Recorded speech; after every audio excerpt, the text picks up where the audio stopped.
everyone, welcome aboard to One Up Racing, and it's the final round of this Always On Championship made up to 8 races. Unfortunately, neither John or Jess will take the wheel into the commentary box. Instead, there is I, there is me, there is Kravenix, ERS Kravenix, Cristian Romano, the loud Italian, however you want to call me. I won't be alone. In fact, there is here an Australian, former driver in Assetto Corsa, and now here for the commentary. Present yourself, mate. Hello, I am Skippy Kandu, joining commentating today, and see how close this final race will be. Great, and yes, we are currently in Paul Ricard, famous French track, not in Formula 1, because in Formula 1 it has a bit of a not particularly great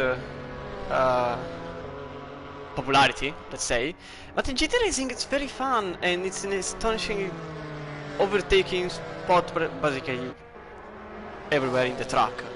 You can overtake basically everywhere and in whichever way you want, even because it's completely flat. Every turn is the track is very wide. The track is basically a giant parking lot, so you can basically do whatever you want, and it's very appreciated to us GT, not to us, but from GT drivers, a bit less from Formula 1 drivers, but I'm pretty sure we can see some great racing here tonight, even because it's the finale of the championship. And as the finale, it means that effectively we have currently a fight going on for the first spots of the grid. Let's say the first spot of the grid, because currently there is Rogue on top of everything. That he is the main driver that can win the championship. As we can see him here in the pits with his black, green, or red Audi, the number 12. He is the one that can win the championship, but everything is not safe, because there is Samba, Wilden, Floppy, Iris that still are contending that spot on the championship. Currently there is the GT3 fight going on, but obviously there is also GT4 which we're following now. Oh, I forgot about this thing, because okay, better. I think we can say that the GT4 drivers are gonna contend the battle even more, because effectively there are less of them, and GT4 are quite light to use. Mr. Australian, can you give us some spots, some info about this track? Everything is accepted. This track has an amazing amount of layouts that usually, in Formula 1, we usually see a chicane down the back straight, but now, since these cars aren't going over 300 kilometers an hour, they do not need to be slowed down for the fast right-hander, which is basically flat for them, but for these guys they're going 180 to 200 kilometers an hour around that corner. Still an incredible amount of speed, but it's not as fast as the Formula 1 guys going over 300 down that way. And I think we have Thomas Rivera almost starting a lap. I think the GT4 are actually already on a lap. Yeah, the only one that already on a lap. Arnaud actually went off track, so the number 4 and the number 22. Wait, the number 22. Okay, Rageman. Both of them are not going to set this lap, but the first one to cross the line will be the Portuguese driver in the orange BMW. It's a 205. 205. Let's see how well ERT goes. His lap was invalidated. ERT Khalifa is a solid second behind. Let's see if that gap closes down to ERS Thomas Rivera. Who is next across the line? number 20. Number 20, 3 seconds behind. Ugh. Hopefully those gaps get closed down as this session goes along. Yeah, the Aston Martin driver had, not say plenty of problems, but surely he hasn't been the fastest man on track. He has been quite close to the podium a few times, but his overall pace is not as good as the other guys, and I'm quite surprised by the fact that only 3 out of 6 GT4 are going to have set a lap. And with the first one being Thomas Vieira, then Galif and Badgerman, and Arnaud Rageman, and Commentalist, who has won already the championship in GT4, didn't set a lap. Even if Commentalist really doesn't have to push himself that much, considering that, well, he already has the crown on his head. It's currently a battle for the second position in this SimGrid organized championship. SimGrid that actually you can find plenty of other championships, both for GT3, GT4, Endurance, Steam, PlayStation, and PC. So even this championship was, because it's now time to put down the well, close the door better. Okay, my controller was doing something. Would you like to turn off the names above cars when between race and quali? Yeah. I have to. I will do it during the pause. And we have 24 coming across. 20 coming across. I think it's Badgerman. I think he might be either finishing a lap or starting another one. I'm not sure at this point in time. Let's see what time he does. I think it was invalidated because it was a light blue marker on it. The 22. Rageman. Let's see how well his lap has been.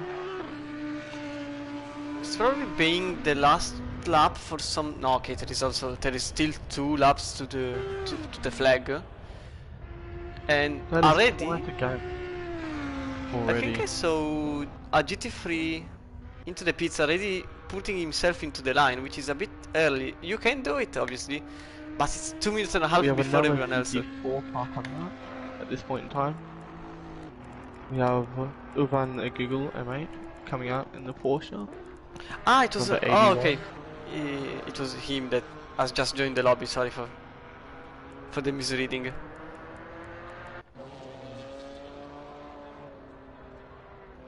think the only car that can really fight the ERS driver is probably. He has put up a gap over a second and a half to P2, which is quite impressive since he's in a BMW. The BMW is not that bad. It's just that you have to have a different type of driving compared to any other GT4, because any other GT4 relies a lot more to the instability more than the stability. The GT4 is very stable. It has the same driving style of a GT3, from what I remember by using it. And the number 4 not improve. Number 4 improves. Did not improve. Still a second. Let's see, number 24.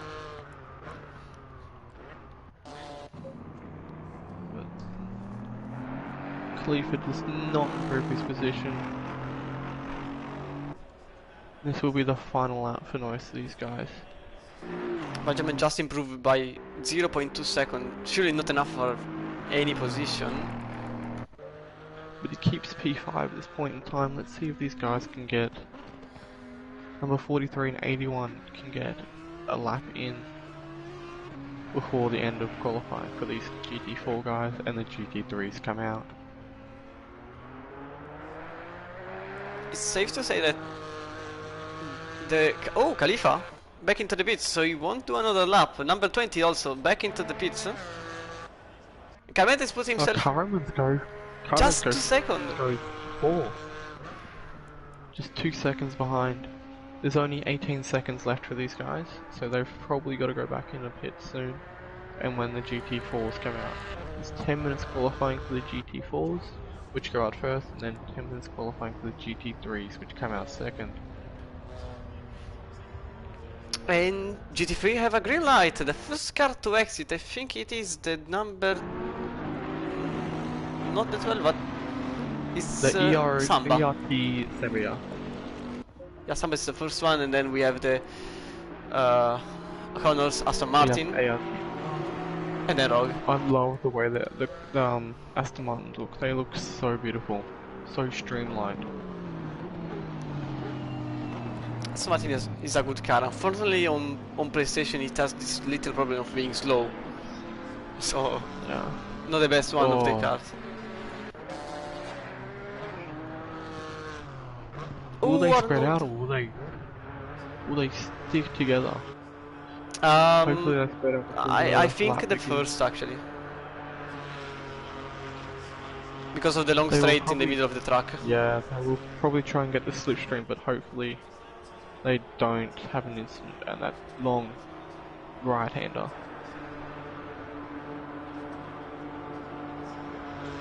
And Oven Giggle, mate, 81 did not set a lap time. And he's about to get caught by the GT3 cars. Hopefully he does not interfere with their lap times. I don't think he will, especially... Well, for the GT3 had some He rush, was- actually. They are so close. Regiment improves, but not enough to get another position on the grid, so he will stay 5th just behind Car Mentalist, who is 2 seconds behind the leader. It's way too much considering his pace overall, but... Will he? He has to get out of the way of the GT3 car. The No, Porsche, but he's still going to give the other Porsche a little slipstream on the pit straight start. He gets out of the way immediately, as he should do.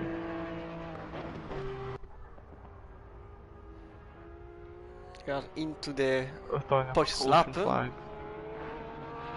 Ooh, the GT4 I think is making a bit of a problem in turn 1. I think he collected a GT3 going... Wait, I think it is, here is the No, Bulldog. He did not collect any. He Okay. did not collect anyone. He was on the left side, making it clean, so they could get past him easily. Yes, but I wonder why he's not pitting. He wanted to finish off his lap, I think it was. And he, what is he? Okay, he stopped now on track. Setting. He's going back to pits, and all GT4 cars. He did qualify 7th, but he got a lap time in. That's all that matters at the moment. Let's see how far away these guys are from the GT4 cars. What gap can they split up between the GT4s? They'll probably... I'm not sure how... Because this track is mainly straight, you can see the massive amount of difference between the GT4s and the GT3s. Because there's so much lower horsepower from the GT4s. Yeah, the GT3 have... The only advantage they have usually is the aerodynamic and the engine power. And this track is mainly engine power and aerodynamic. Engine power, there is an entire straight, I think it's 1.3 kilometers straight, if I remember correctly. I'm not sure though. They are solid 10 kilometers to 20 kilometers slower on the straights. No, I mean Depending the on length the- of the straight, not Yeah. the... I don't think it's 10 kilometers, 10 kilometers specifically. Oh, Rogue, 56.3, and Connor just behind him. And there is the Bulldog with a 56.1. The next car in the grid is the 9.8. I didn't catch it in time. Irish Bulldog is still keeping ahead though. Let's see how long that lasts for. And Fabry Fox on top, 1.3 seconds. Oh wow. Completely That is annihilates the insane. entire grid. You must be proud of that since it's a Ferrari. And Fly Sky? The Ferrari. No, I mean, Fly Sky usually is now the underdog of this situation because he is usually on 7th, 8th spot on the grid, and now he's P2, just behind, just in front of Iris the Bulldog, who is 1.3 seconds behind Floppy Fox. Floppy Fox said in the interviews that he really wanted this championship to be on his hands, and he made the fastest time he has ever made in this track. And apparently it seems right, because apparently he made a sub 55 seconds and already making a 55-second lap is great. Is crazy. He went even lower. Probably his main opponent will be none if he continues like this. Rogue takes a very large line there in I think it's turn 10. The left-hand turn, and he's now finishing his lap. Currently in the last turn, the 97 will be the first one to cross the line. The 97 goes in 5th position, Rogue in 3rd, Connor in 4th.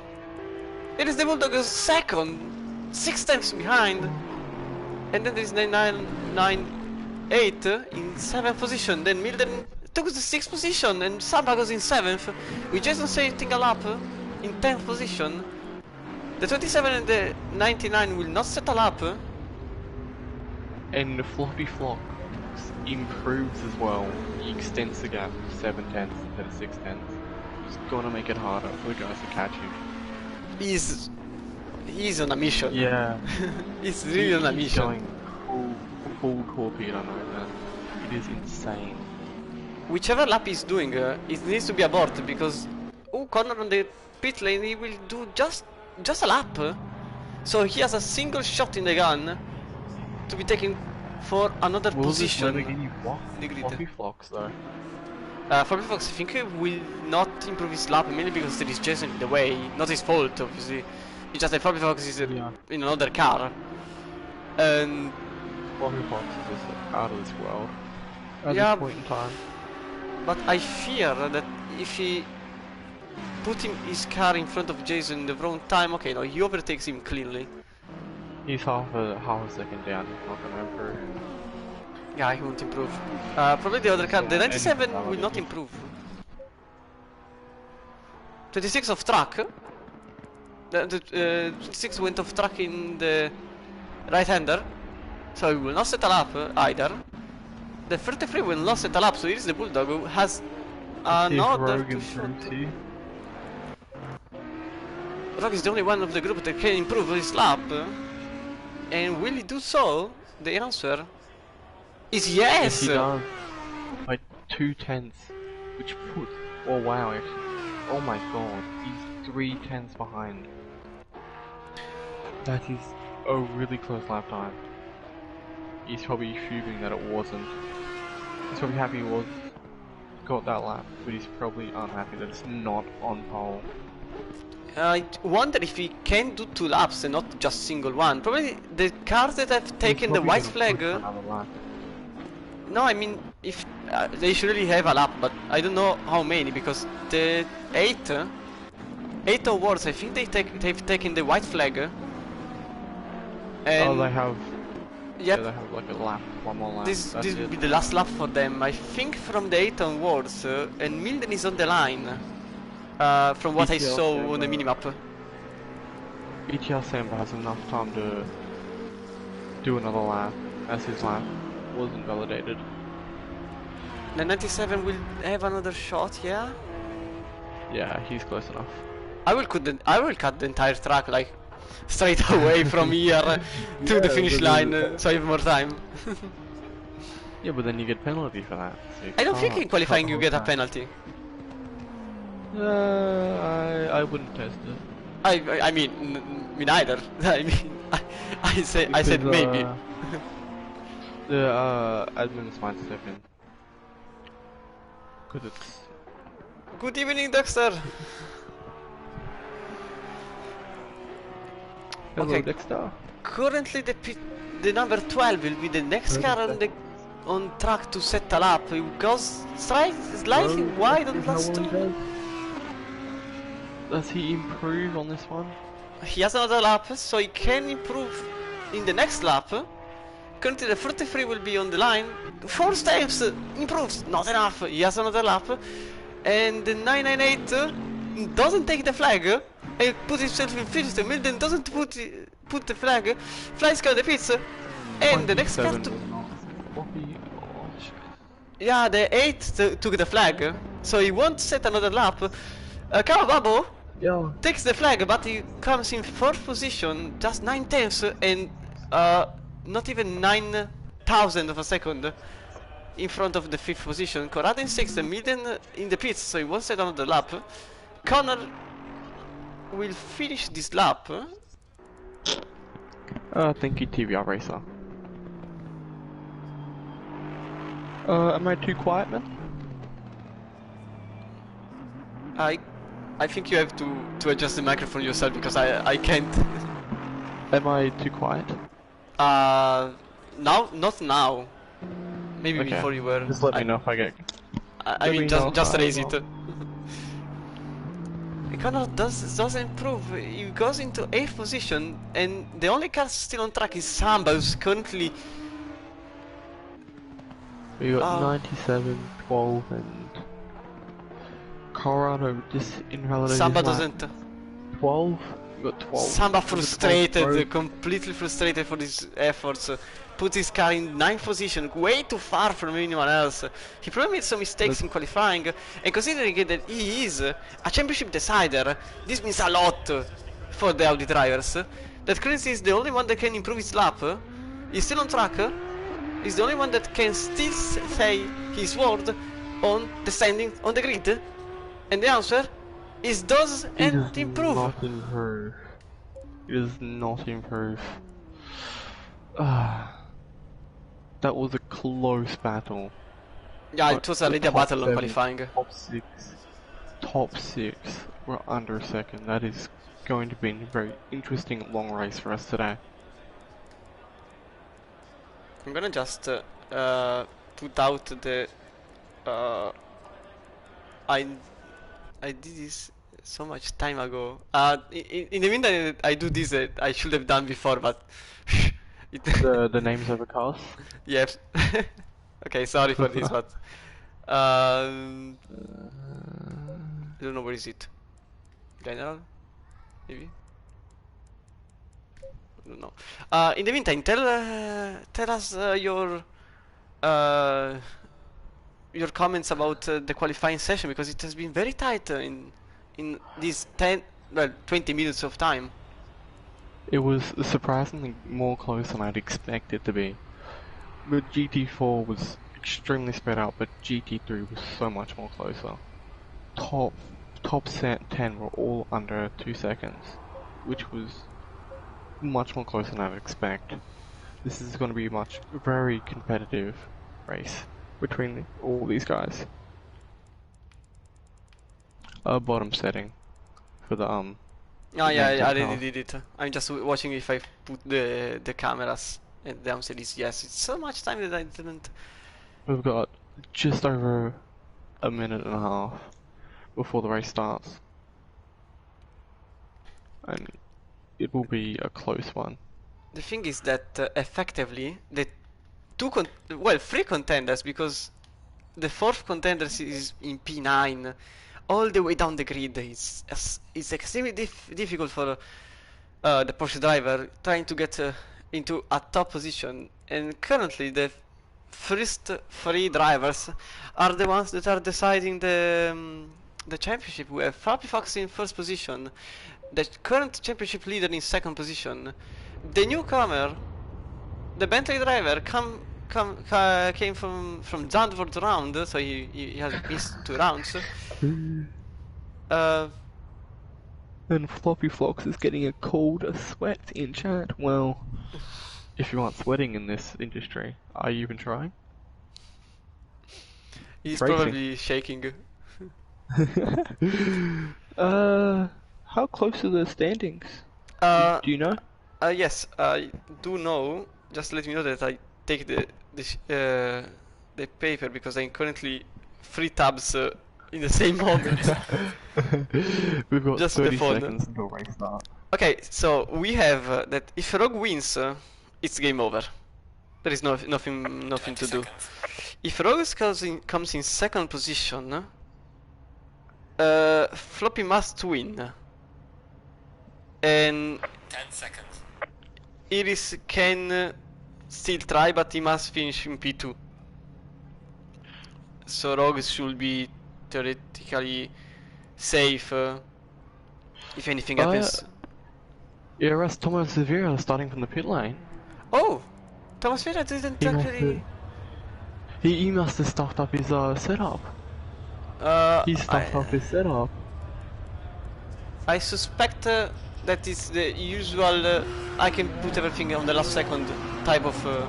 Yeah, that's what it is. He's realised that he's tried to put everything on in the last second, and it's not worked out in his favour. I mean, now he's starting I from the pit lane. I do it too, but after the last time that happened to me, I've understood that I have to do everything into the 15th second. Like there is in my mind, there is the 15th second that has to put 30 seconds. It's 30 seconds, and then it actually counts. For me, I think it's 30 seconds, and then it'll count as you go back to the pit lane. Currently in the chat, apparently his game lagged, and Oh shut up. and His game is always lagging at the moment. he couldn't put the car on grid, so he will start from the pits and trying to finish first, as he actually tried to do in the last Lost the first challenge? Yeah, Barcelona first race he actually started from P last. I don't remember which one it was, but he started from. He was disqualified from qualifying for overtaking under yellow flag. Also that in Alton Park. So his tires will be freezing though, won't they? no, oh wait. Well, he will have massive difficulties in the start of the race, and Yeah, because he will be starting on cold tires and cold brakes, which will be a massive disadvantage. Also GT4 doesn't have the warmers. Yeah, they don't have the tire warmers, so he will actually start on 21 psi on the tires, which is very low, and he can't touch the curbs, otherwise he get a puncture. But I want to start talking about the grid, because you have Floppy Fox, then the Rogue, then Iris the Bulldog, the three in the championship contenders, then Capobabo in his Bentley, Fly Sky with the 5th position on grid, it was just tenths behind the 4th, Corrado in the 998 McLaren, Milden, the other ERT driver, ERT that are currently partner of the championship, and they will award the driver that has made the most presence in the briefing room, in the driver briefing room, with answering the question and getting into the press conferences. So also they are partner of the league. We have Connor in 8th position, Samba, the other contender, currently making his hard work even harder. Jason, the last GT3 on the grid. Then we have the first of the GT4 that is not Thomas Vieira, is actually Arnaud. Then we have the other RT driver Khalifa, Carmen is in 15th, Rageman, then Badgerman, you having a giggle mate, and Thomas Vieira that starts from the pit lane, making his world disastrous. And he has to focus a lot to consider that he can't push the car into the first laps. But currently, on the first 90 minutes, well, on the first lap of the 90 minutes of race, on the last race of the championship, organized by One Hub Racing, currently with the Ferrari on the first spot on the grid. We are currently looking for the green light to come in seconds. And it's green! It's green! Go, go, go, go! Everyone go! And we have Floppy Fox on the spot with Rogue just side by side with him. The Bentley of the Bulldog is just behind. We'll stick with Rogue, currently on the outside of the Ferrari. He takes some space the Bentley, it is the Bulldog. Oh, Floppy Fox on the outside goes a bit wide. A bit of pressure for him. He's currently in P3 with the Bulldog in first position, followed by Rogue and followed by Floppy Fox in third. Fly Sky currently on the inside, tries to look around but he can't. We have Connor into the inside of Corrado, with Milden taking a bit of a rally road and going into the inside of Jason's Lamborghini. Currently turning the inside, but Samba goes into the inside of the BMW. We have a free wide situation in just before the straight, with Floppy Fox behind everyone else, and then Rogue, and then it is the Bulldog currently in P1, and he has to finish above everyone else, but we have not time to say who can finish where, because we are in a fight. 2 wide, 3 wide, 3 wide. Currently on the right turn. The Ferrari will have an optimal line through here, I'm assuming, because the Audi does not have enough straight line to get past. Floppy Fox actually went above everyone else and he overtook everyone, going a bit wide. The Audi goes wide, the Bentley goes wide, but the Audi takes the overtake on the Bulldog, but gets overtaken by the Ferrari, and now the Audi will go completely shut the inside. It is the Bulldog can't go away from the Audi drivers. Oh, there is a touch, and there is the Bulldog, and the Audi drivers keep the car together. And currently, Rogue takes a bit of the outside road. It keeps the car on track, but it is the Bulldog is in extreme difficulty because this car is currently turning the outside, but it is the Bulldog resistant. The Greek driver is currently in P3, just times behind the Audi driver, who is contending for the championship, but currently there is a Ferrari driver, and Samba behind, making points, because apparently he made 3 overtakes in a single lap with the McLaren of Fly Sky and Connor behind him, with Corrado and Milden just in front of Jason, while GT4. Oh, Floppy Fox? Floppy Fox is opening up a massive gap between these guys already. 2 seconds, and it's only just the first lap. It is going really well for these guys. Yeah, he did. He has taken advantage of the fact that the 2 drivers behind him were starting to fight a lot. And in GT4, the things are not totally different. Carmenteris that has gained the place on Khalifa, and SimGrid is sitting in P2 in the standing in GT4. And just behind our node, then we have Khalifa, Richmond, Badgerman, Thomas Vera already not last. So a bit of a challenge for him to get into the first position. Then we have a Gigglemate in the last spot of the grid overall. We have Floppy Fox, who has an advantage, especially on straight, as I noticed, because apparently he has a lot of kilometers per hour more than the other cars, even because the Audi doesn't have a straight line speed, as you said before. Instead, the Bentley does have it. The Bentley will probably try the inside on the Audi drivers. He still wants the inside, but he's not. Oh, Samba! A lot wide on track. Currently loses the position on the McLaren into the inside and picks the. Kawaba also goes wide. So Fly Sky actually goes. Oh! The McLaren gets air. The McLaren got so much air on that one there. Loses 2 positions from that. Then goes deep again. Is he going to lose another position to the McLaren? No, he keeps it. These battles are getting intense up here. Currently Samba tries the inside on Connor, who has currently took advantage of the... he goes into the inside! Even if he doesn't have the space enough, goes into the outside of the last turn. Connor tries to take the inside, but Samba goes into the outside, into fifth position, with Connor in 6th, Fly Sky, then Connor and Milden is trying to get as much time as he can, just behind them. Currently with Floppy Fox, 3.5 seconds in front of Rogue, sitting in P2, and probably as much as he can get, as apparently Floppy Fox practiced for ages to get into this track and to get into the champ. Rogue is starting to pull away from the Irish Bulldog. It's only 8/10, but it's not as close as it was. Now it's a full 2 seconds to pit between P3 and P4, which is such a massive gap now. But we have over an hour and 20 minutes left of racing. Will it keep being this exciting? Because it's been exciting the first few laps, which is mind-boggling how much contact and how much has happened in the first laps. Certainly someone a 4-second gap between first and second. Samba is struggling a lot in the straight line phase, as apparently the Porsche doesn't have the correct line. Also, he doesn't have the speed, he doesn't have even the line, and loses the position on corner, putting himself in 6th position.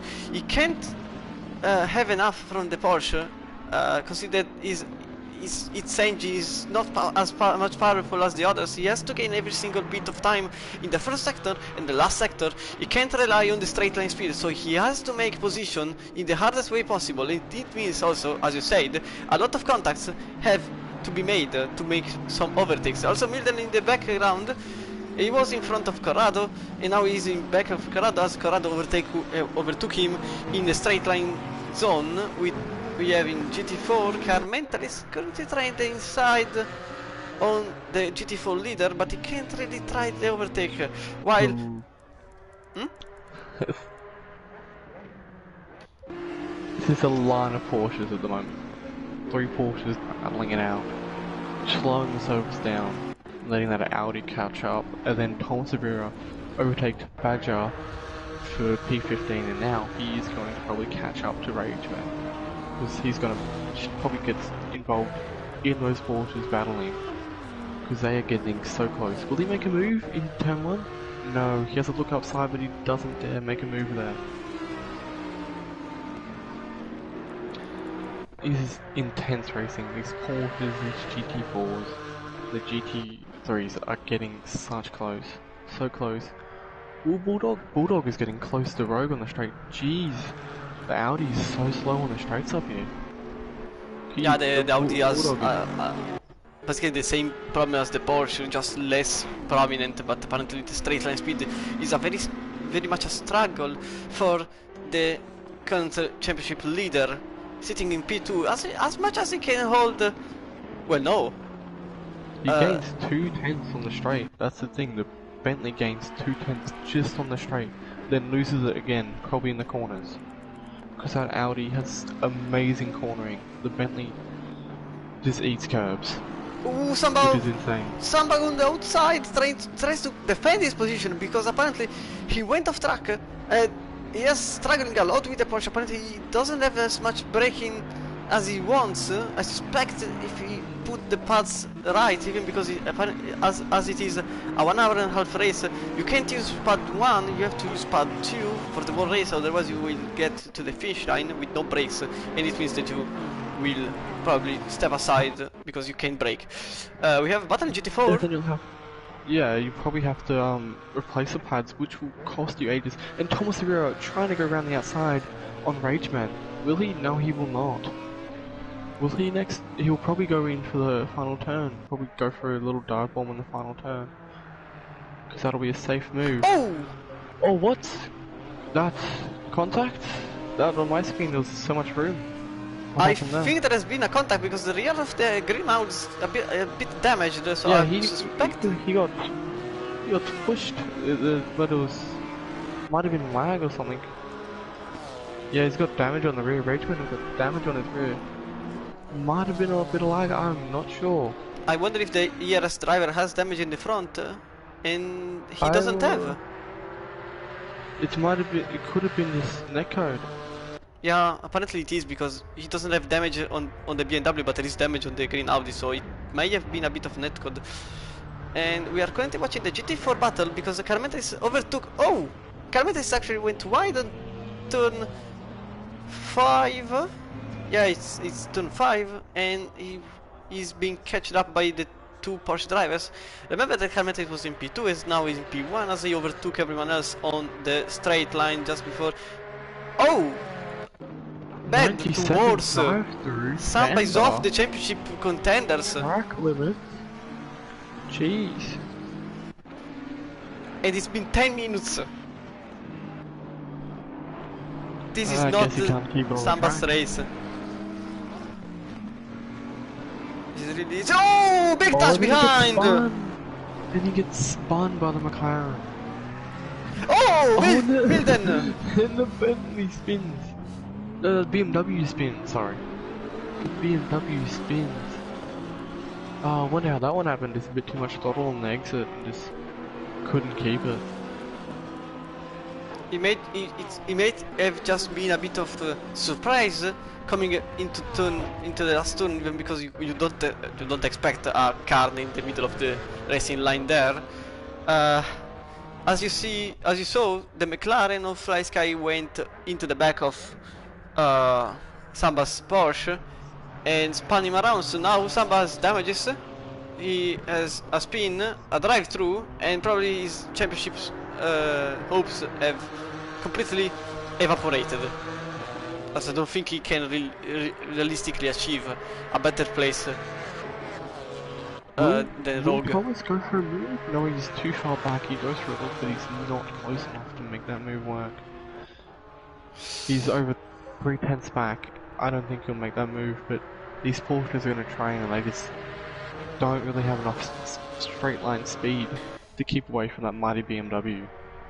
I want to make a bet on chat, because I want to know from the chat who will make the GT4 as a leader in the next 10 minutes between the four of them. Consider we have Carmentes that was Rageman drive through limits even for him, so currently he will get into the back of the field.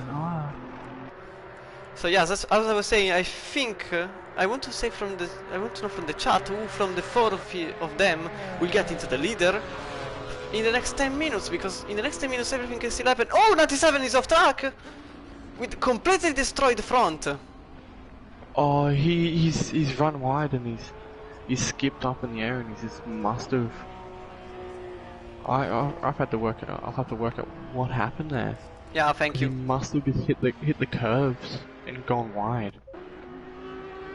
Unfortunately, I was looking at the GT4 battles.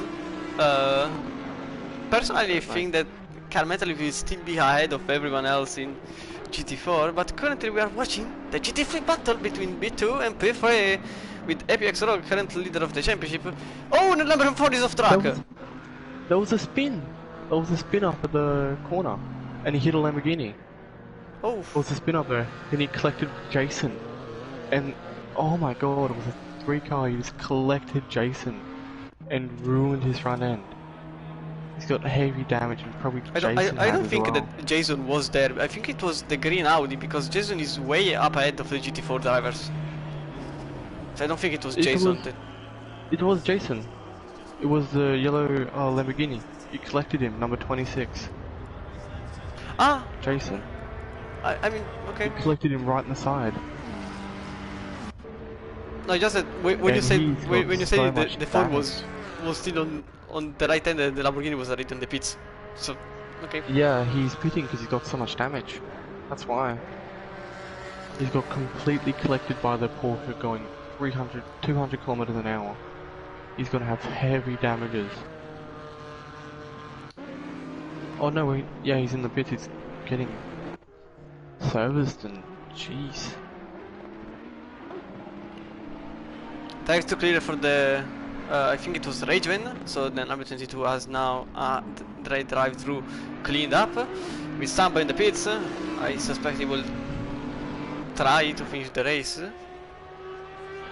There was nothing he could do. The Lamborghini just rolled right into his way. The Lamborghini didn't even put on his brakes. It just rolled right onto the racing line. And we have a move, the BMW of Thomas Rio making a move on Khalifa on the straights. You can see how much more speed you can see how much speed the BMW has over the Porsches on the straights, which is insane. Also, the slipstream is effectively a good feature for the BMW driver. Currently sitting in P2, just behind Carmentalis on the spots. And now, it is the Bulldog is the lone fighter for the Audi driver. If Rogue loses the position, Flappy Fox will be the champion automatically. Without further notice, because Flappy Fox is actually... Oh, there is a move from the entry driver into the inside of the Audi. Stop and go for Jason, so bad towards to wrong. And the Bentley driver goes into the inside with the Audi going a bit outside, trying to keep the outside of track. He keeps the outside. The Bentley on the inside. The Bentley a lot on the inside and cuts the outside. The Audi tries the outside, so now Rogue tries the switchback move into the left-hander, but he blocks perfectly. The Greek driver blocks perfectly the way to the Audi.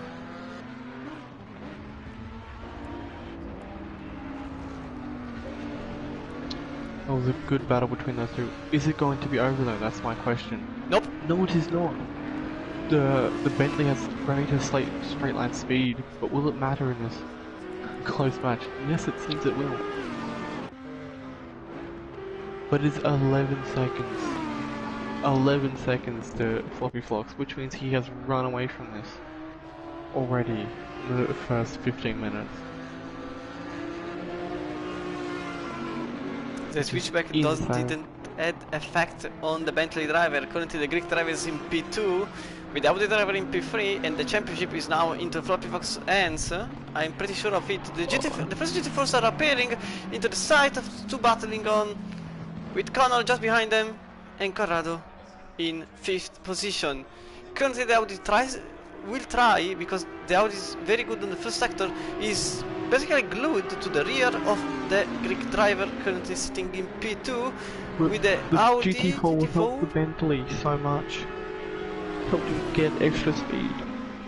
Made him punch the old hole in there for him. And Thomas has made the move. Will it stick? Will it stick? The outside! Oh, he's run deep. Will he get a switchback though? He does not. He'll have to get him on the straight again. Oh, little touch! A touch contact.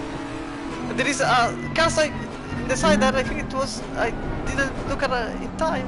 It was the Audi goes into the inside, and the Bentley driver is still into the outside, defends the position perfectly. And now... What happened to Samba? Samba's into the wall again. Yeah, it was... I saw the Porsche on the right side of the screen, because currently we are on board with the Bentley driver. We are into the rear wing of the Bentley driver, as you can see. He has left. He has left the session. Yeah, for obvious reason, I mean. Yeah. He had the wrong day. He has absolutely had the wrong day. Screwed over.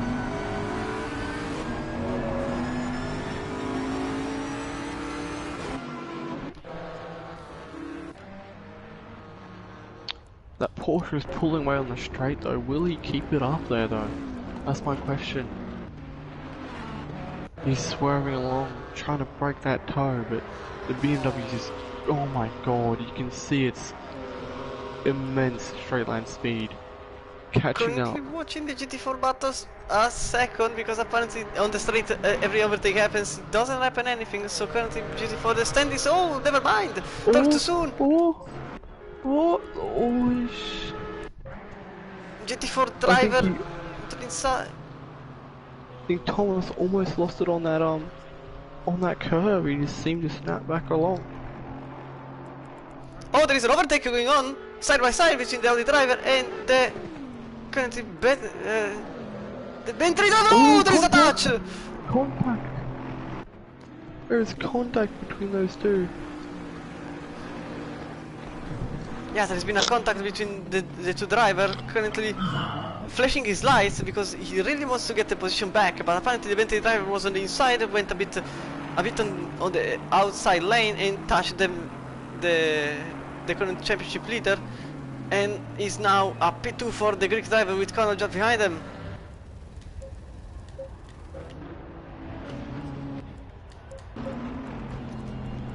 So now we do have a battle even in GT4 with Thomas Vera just behind Car Mentalist. He will try the overtakes probably on the straight, unless Khalifa does it first. I hope he... Well, the thing is, the Porsche will catch up so much in that slipstream, but will the beam... Try the inside! Try the inside! He sticks. Does he make it stick? A very brave move from the Portuguese driver into the inside on the right-hander. The long right-hander, he will get on the outside on the We have exit. the Ferrari coming in behind them as well. Yeah, the Ferrari is They will have Floppy to Fox move out of the way. is currently being held up by the GT4 driver. It now has to take avoiding action, and the BMW driver has to defend from the GT4 just behind it that stays the slips in front. The Ferrari, everyone wants the Ferrari slipstream waving around. Oh, will it help the Porsche enough? Though that's my question. Gives him a dummy and he takes it, but he doesn't send it past him. He just couldn't get that inside line to what he was needed. Will Porsche? No, Porsche is not making a move on him. Doesn't have the room to make a move on Thomas Herrera and the BMW. Yes, it was a great attack defend from the GT4 driver who's currently wanting. Oh, never mind, the Carmetes goes wide, and he goes wide. Thomas Vera takes the position in the lead of the leaderboard in GT4 with Carventeris just sitting behind him and standing in P2, but it won't be enough for him. He probably wants the P1 back again. Currently on board with the GT4 driver. Tries the outside, into the inside.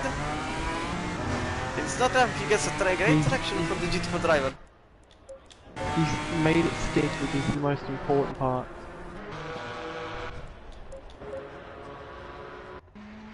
Into the racing line he goes, he doesn't defend the position, which is, it means that he's sure the fact that he can hold the position without any problem.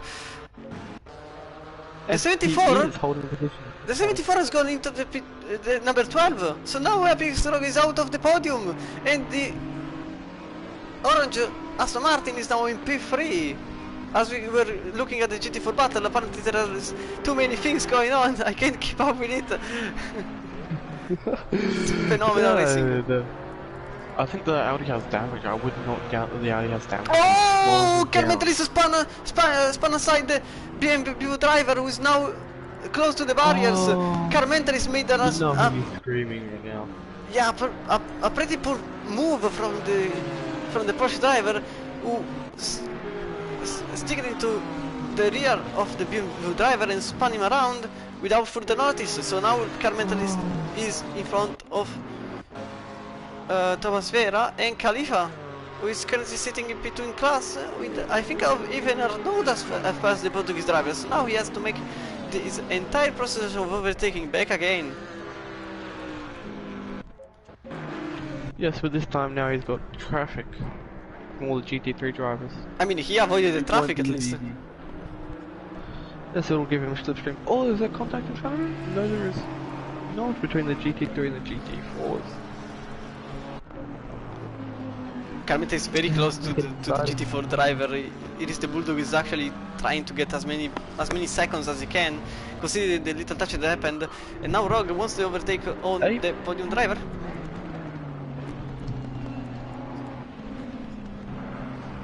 Rogue wants that podium back so much so he can win this championship and hopefully pull it off. But I'm not sure he will, as Connor will defend, because I know he'll want that podium position for ART. Okay. We have currently Fly Sky just behind, making the overtake on the blue flagged car. I think it was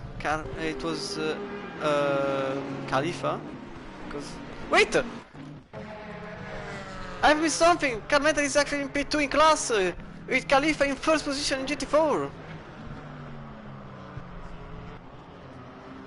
I don't know what happened there.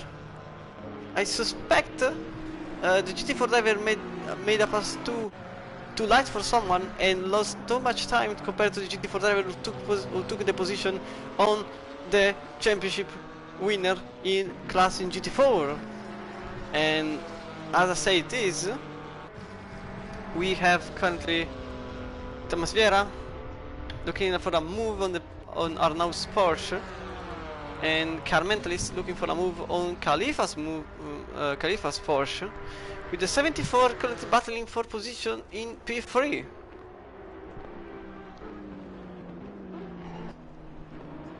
and we do have Thomas Vera, who is really into the back of the Porsche driver, and Arnaud goes a bit wide, and Thomas Vera currently tries the inside, not enough space. There is definitely not enough space, but he can try the inside on the next turn, which would be a left-hander. And if he gets... oh, I think the Porsche is actually covering the inside, but it's not enough because the BMW driver goes into the inside. There is a little touch between them. The Porsche driver goes a bit wide, and the Portuguese driver takes the position in a bit of a forced way, putting his elbows out and taking for the first spot on the GT4 leaderboard, currently chasing Car Mentalist, who is the one that took the BMW driver out of track in the lap before. We do have then Khalifa in first position, being chased by the by Car Mentalist himself, with Ricard still defending from the Audi driver in behind, with Camo and Fresca still battling behind for the fifth position, sorry. The Aston Martin driver wants to cover the inside, will get into the back of the Aston Martin driver, cuts the inside, so Rogue can get a pass into him. I will just sit behind here and not say a thing, because the sound is great to hear if they start to battle. That Audi is starting scanning on that Aston Martin, that's the thing. To the It's like inside? the Audi's quicker. It's a bit wide. Please. Will he make that move? Yes, he does. He makes that move. Stick, which is good. Because now he doesn't have to deal with being held up. Will they go for another? They're gonna go back again. Will they trade again? Just close. I think Connor wants the inside, wants the position on the Audi driver, but the Audi driver is a bit wide. Oh. Never mind, it's a bit wide. I think he can tries the switchback on the inside, goes into the curb, so he loses a bit of speed into the exit, and therefore I think the Audi is into P3 steadily, and now the chase has to become a reality for the Audi drivers, who has to make at least P2 in the overall standings to get a chance to fight for the leader in the overall points. We have Thomas Vera, who is actually was overtook Car Mentalist, so now Thomas Vera is in P2 on the leaderboard in GT4, and now his only target has remained Khalifa, who is currently sitting in P1 in the leaderboard in GT4 class. We now have also RT Connor a bit far. I want to see the both battle at the same time, I really can't. So I will stick here to see how much time. Yeah, there is enough time to see how Connor makes it. We get on board with the Aston Martin.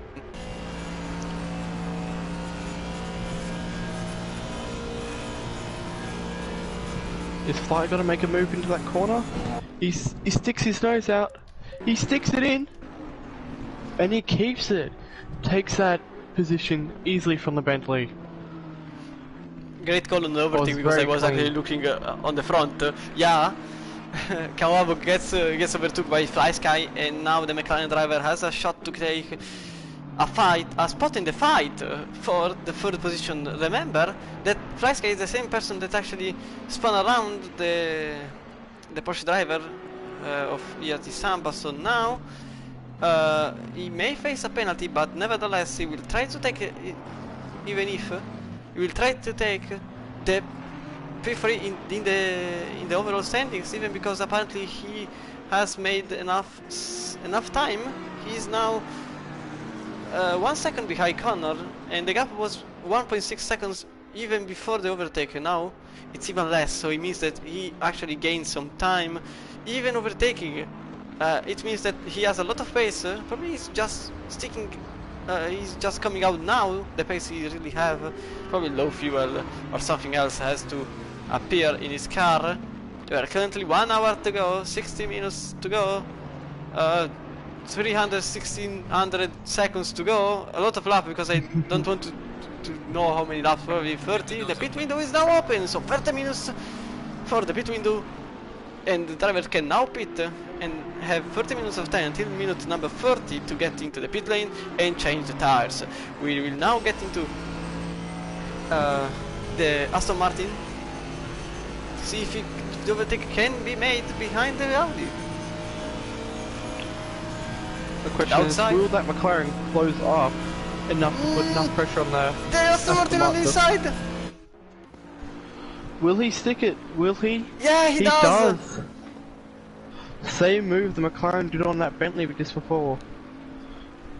I suspect the Audi is a bit is a bit precautious on that right-hander, even because the incident that happened before with the Greek driver has made him into P3 and now is P4 and probably it will be P5 because the McLaren wants a spot in the fight for P3 and Fly Sky tries the move.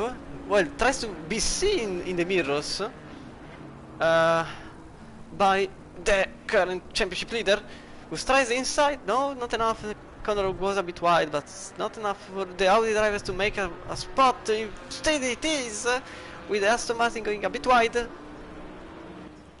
No, never mind, I will do this. The thing is, a train will start forming now, as the McLaren and the Bentley are catching up to these two battling. So they're slowing themselves down and letting the competition catch up to them.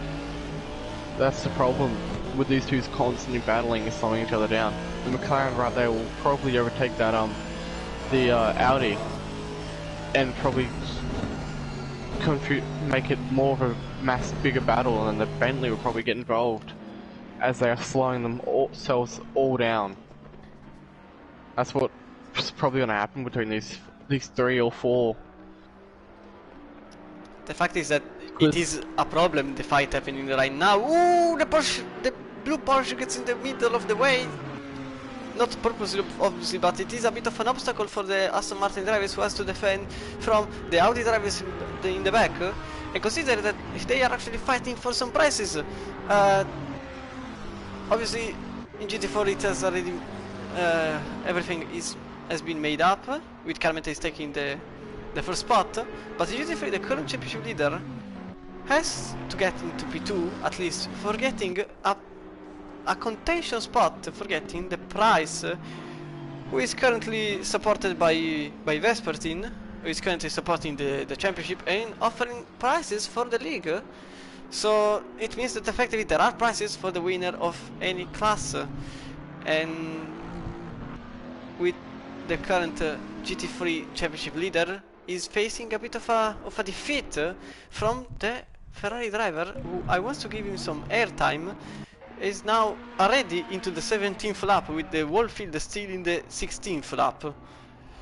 And it means a lot, because I think there are about 25 seconds, there is an entire second of this, there are 25 seconds between the Floppy Fox and the Bulldog. The championship is already made up, if Floppy Fox doesn't make a mistake in the pit stop, or in the whole track, because there is no point in pushing over the limit. Currently GT3 are fighting with the GT4 just behind. We have Thomas Vera, 1.5 seconds between Califos, making a very great race in his hands. He's currently P1 in class, and Carmenta is P3. I wonder if he made Thomas pass, if he felt guilty for the pass he made, or if it was a legit mistake. I didn't see it on live, and I will ask him after the race, very probably, because I'm a very close guy and I want to know everything about everyone. Not sure how much is a good behavior or not, but whatever. Thomas is closed up like over nearly 2 seconds, because he was 3 seconds behind Khalifa, which is now at 1.3, which is really impressive since he's got spun and almost hit the wall. Probably might have got some rear end damage from that one as well. Oh, into the inside! The McLaren to the side! Nearly touched the Audi driver! He gives him a little nudge, but he doesn't spin him, which is so lucky. then the Bentley's gonna make a move. Is the Bentley gonna be close enough to make a move on this McLaren? No, it isn't. He is not. But this has been contact filled race at the moment. Yeah, the McLaren was very close to the Audi driver. They almost made touch. Not enough speed from the McLaren, and also the awareness of the Audi driver made this passage in the race pretty clean, but it was about to become a disaster for the Audi driver that goes into the pits just now, and it would be the Rogue first is going into his pits of the Let's world see if drivers. it pays off at this point. Because Jason actually made into the pit lane, but it was outside the pit window, so Rogue is effectively the first one to make into the pit window zone, and currently setting the probably the starting line for everyone else to pit. It's possible. Do you think he'll do a one stop or a two stop, mate? No, one stop immediately. One stop? Because yeah, of course it's Paul Ricard. It doesn't have enough. It's not Silverstone. Paul Ricard doesn't have enough problems in time. We have an Agricola mate is actually following the GT3 driver, but he's not really in contention for anything. And we probably the ones that will follow the Audi drivers are probably going to be We Connor. have the GT4 car coming in at the moment. That's been holding the Porsche. Just now he's... See, and the Audi's gone. He's done his pit stop. He's leaving the pit lane. Hopefully no one's coming around there. Slows him down. GT4 cars are. Will he be able to stay out of their way? Yes, he will be. Not enough. The Porsche driver goes around the Audi, so he has now to overtake every single one of the GT4 drivers. Okay, they are flying, but there are still an obstacle for the Audi driver who timed the pit stop a bit wrongly. Not his fault, obviously, but timing is essential, and here it hasn't been successful on his way. So everyone that wants to pit right now, if you have the live stream on, you know what you will face. Otherwise, it's up to you, because probably Connor and FlySky will try the undercut. Well, will try to cover the Audi's tactic of following the pit stop. The Aston Martin goes away, and FlySky goes also away, and Camababo follows the other two. Between Khalifa and Thomas Rivera is closing in on him. Yeah, he wants that first position so much. I suspect the GT4 driver will go into the pits, and with the GT4 driver, I mean Thomas Vera will try to get into the pits and cover position. I'm not sure if he'll do it now, or he'll just be... I'm not sure if he'll be really aggressive with it or not. That's my problem. Hopefully he's not overly aggressive. Oh! That is... He's so close, but then he has to get out of the way for the Audi. The Audi driver goes into the inside, he goes, flashing his lights, and goes around above the drivers, but no, Thomas Vera almost capitalized, and he does capitalize on it. The Porsche driver goes out of the track, and Thomas Vera goes into the outside, effectively the outside of the Porsche driver, and now he's in P1, so now he will try the overcut, I'm pretty sure of it, unless he wants to do something cheeky and trying another tactic. No, the two drivers goes out. We have a guy behind them. We have the Caramel pudding. Caramel is pitting. Ah, Caramel is pitting, yeah. Yeah, it's a bit weird that you might be going for a heavy fuel and just leave. No, it makes sense. It makes sense for him. He was 4 seconds behind the leader, and he has to try something different. Considering you will change the tires, he probably wants to get as fresh tires as he can, and it means pitting a bit earlier than everyone else. We are currently into the 10-minute mark in the pit window zone, and it also means that also Badgerman is repeats. He wants to try a tactic to get into P1 by making an early pit stop and doing the hard way into the last stint of the race. We are now looking at Connor and FlySky currently batting for P3, and it could be P4 if everything goes well for the Audi drivers. I suspect it will. Drive-through limits for Camababo, and now it means the 27 driver will face a drive-through. It's about 35 to 40 seconds and it means that we'll probably face P7 at the end of its drive-through penalty, and the battle goes around for the two of them here. Track limits are a massive factor on this track. A lot of track extending, and sometimes you don't even know where the limit is for it. Sometimes you just get unlucky and maybe hit the same mark twice, like 3 times at the same spot in 3 laps in a row. Maybe that he's just probably extended it way too much. Maybe in the last corner. It's just unlucky for him that he's got to drive through now. I want to... go. Oh, we just think about something. Because Corridor will take that, because he's 14 seconds behind. Do you think he will, is he close enough to take that position from him? To take that 5th position from Camo? Ah no, the problem is probably he will go behind Milden, who is now very far behind, but Camo has a drive-through to do.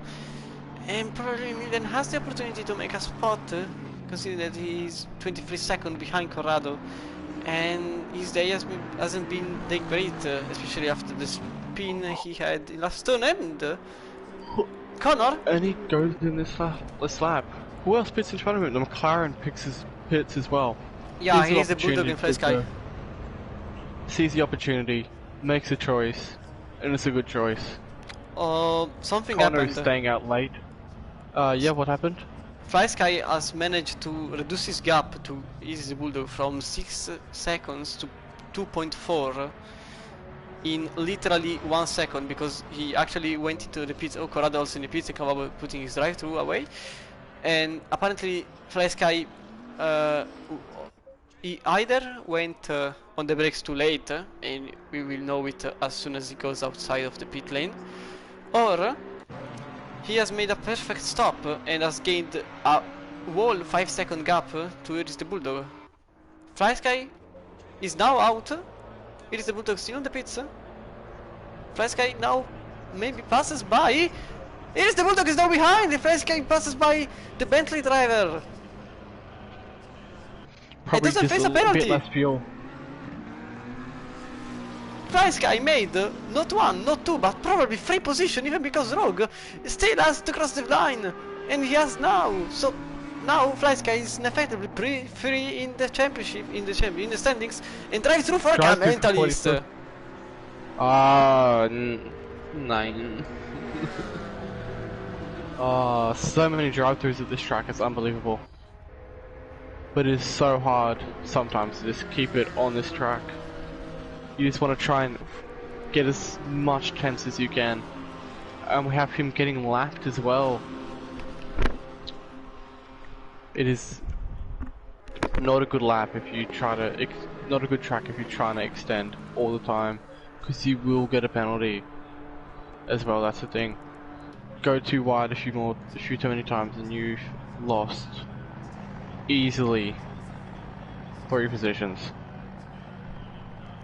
Connor is currently in the pit lane, and he will probably go out in P4, as FlySky is currently defending from the former P2. Wait, yeah, it is also actually P2, so now FlySky could be P2 in the GT3 class. It would be an astonishing... Will he pit? Yeah, he pits. He's going to pit. Will Milden pit as well in the BMW? Yes, he's going to pit as well. That is basically everyone's pitted except Floppy Fox. Except the leaders. Yeah, except Floppy Fox. He's the only one that hasn't pitted. No, the leaders, both Thomas Vieira and Floppy Fox, haven't made the pit stop yet. So both of the leaders are actually on a long-term strategy of pitting as late as possible. And it makes sense because they have to do the long run, clean air, better tires in the end stint, and it's more of a mental game at the moment. It's mainly seeing who pits between Khalifa and Thomas. Connor 43 gets into the outside of the Audi driver, but the cold tires means that he has to lose the position on the Audi driver. Now Connor, who was in okay, Connor's P4 at this moment, but he will probably get him in the long run, as his tyres will be fresher when it counts. Unless he burns through them and pushes way too hard. Yeah, Connor made the right choice to pit later, but he has now to overtake the Audi drivers who is currently sitting in P4 with his debut in P3, and FlySky astonishingly in P2, outstanding everyone else.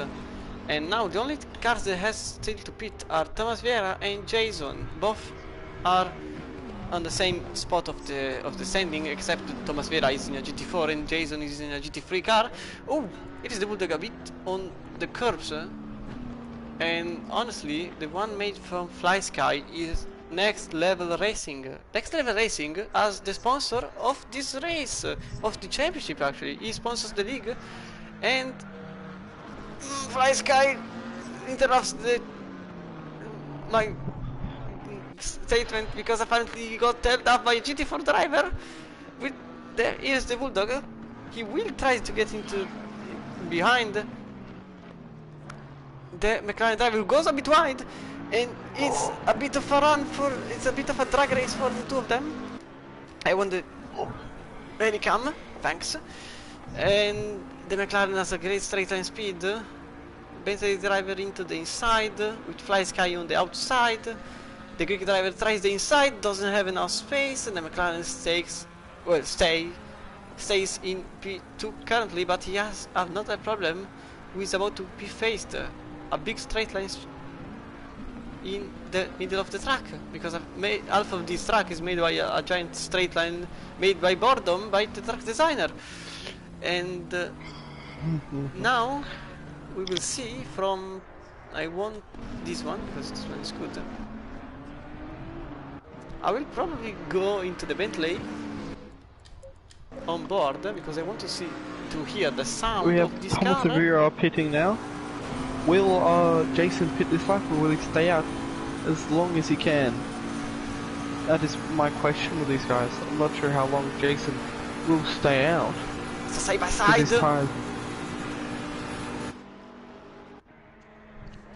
Side by side between the two drivers, and the McLaren stays in front, braking as late as possible, and in fact staying in front of the former P2 driver who's going to championship. Oh, there is a touch!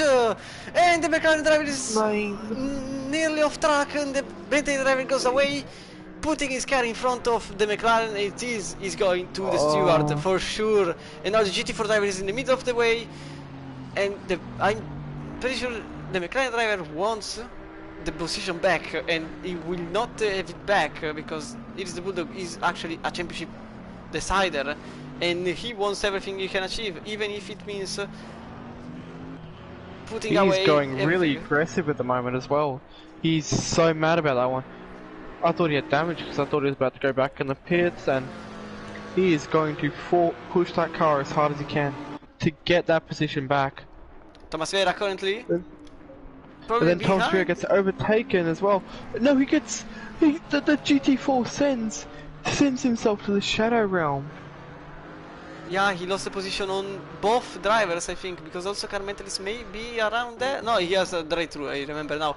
Carnot is still behind them with a healthy fact that he was in P1 and he lost everything by braking 1,000 years later than everyone else, and sending himself into P4, into P2, and now he has to chase the current leader of the GT4 table with just 1 second in front of him, but he could be 1 second behind him if he didn't brake into turn 4 by trying to get into turn 1.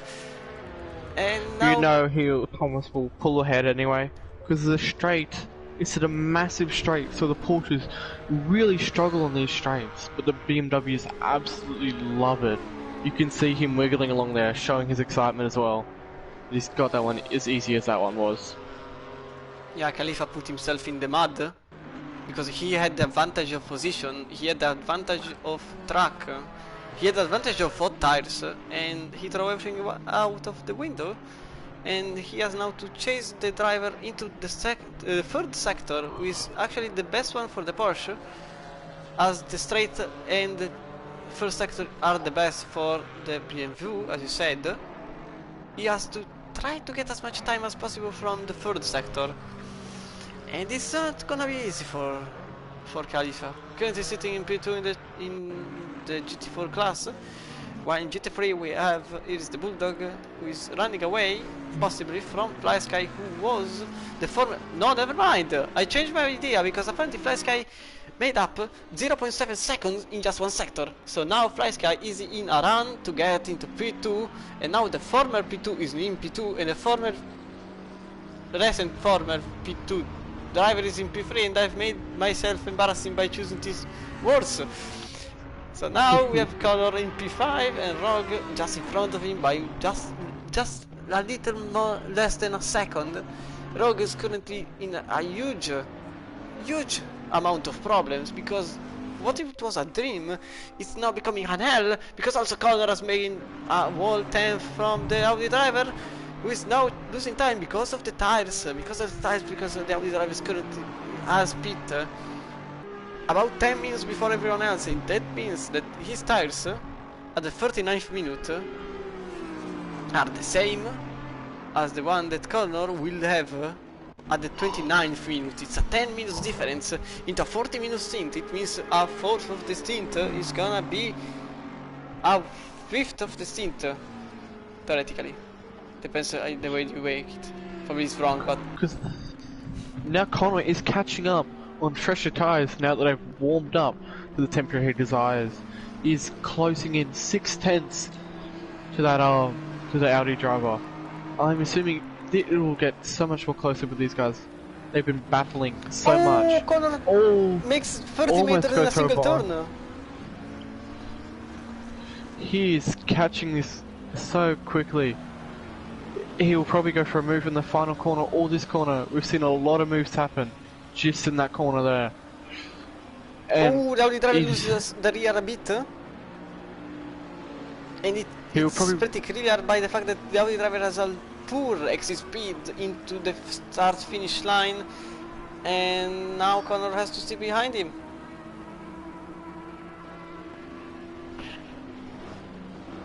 Connor makes another 20 meters in a single turn.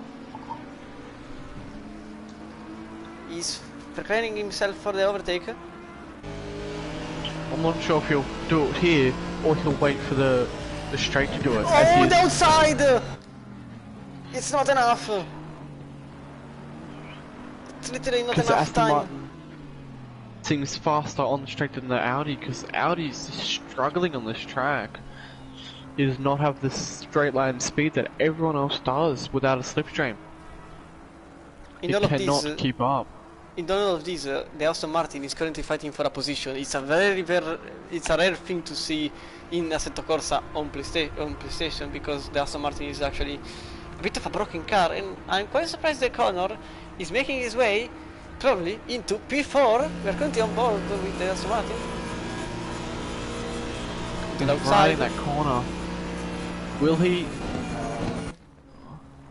No, they almost touched there. Connor backing out of that one.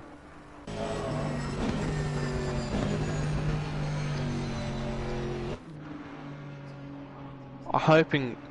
Oh, this is a close one between these two guys. It is also more close in the front, because Fly Sky is currently 1 second behind. It is the Bulldog, and now in a matter of probably minutes we will have a battle for P2 in the GT3 standings, and a battle for P4 in the GT3 standings. Car Mentalist is in the pits. I'm wondering, does he have any damage in that one? Maybe a retirement for the championship winner with Jason Levine. I am not sure. I think he's given up and he realized it doesn't matter because he's won the championship at the moment. And then Jason is finally coming in to do his pit stop. There we go. The battle. I will go into the inside of the Aston Martin driver, who tries the outside again. Will it stick this time though, or is he just trying to force him? Same thing happens again. The Audis gets better line on that inside compared to the Aston Martin. But it is close battle. They are basically even on them straights, which is absolutely surprising.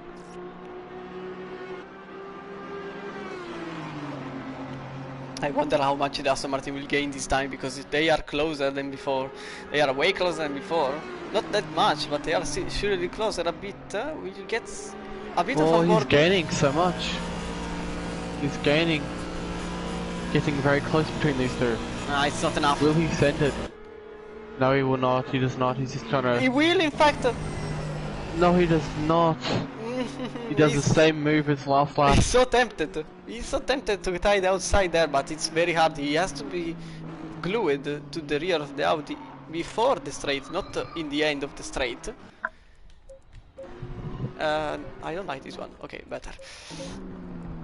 We do have 1.2 seconds between P2 and P3, 0.2 seconds between P4 and P5, and we have a lot of time between P9 and P10 apparently, because Khalifa made a mistake somewhere, or Thomas Verde just on another level of racing, in the next level of racing. 5 seconds already. Wow.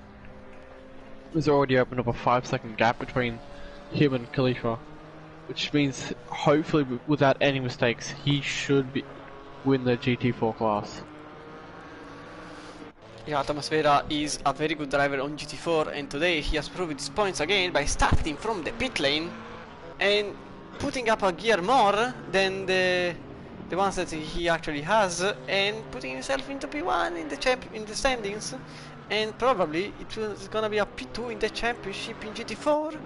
We do have the battle going on still here between P4 and P5, with Conor on the outside that tries the inside.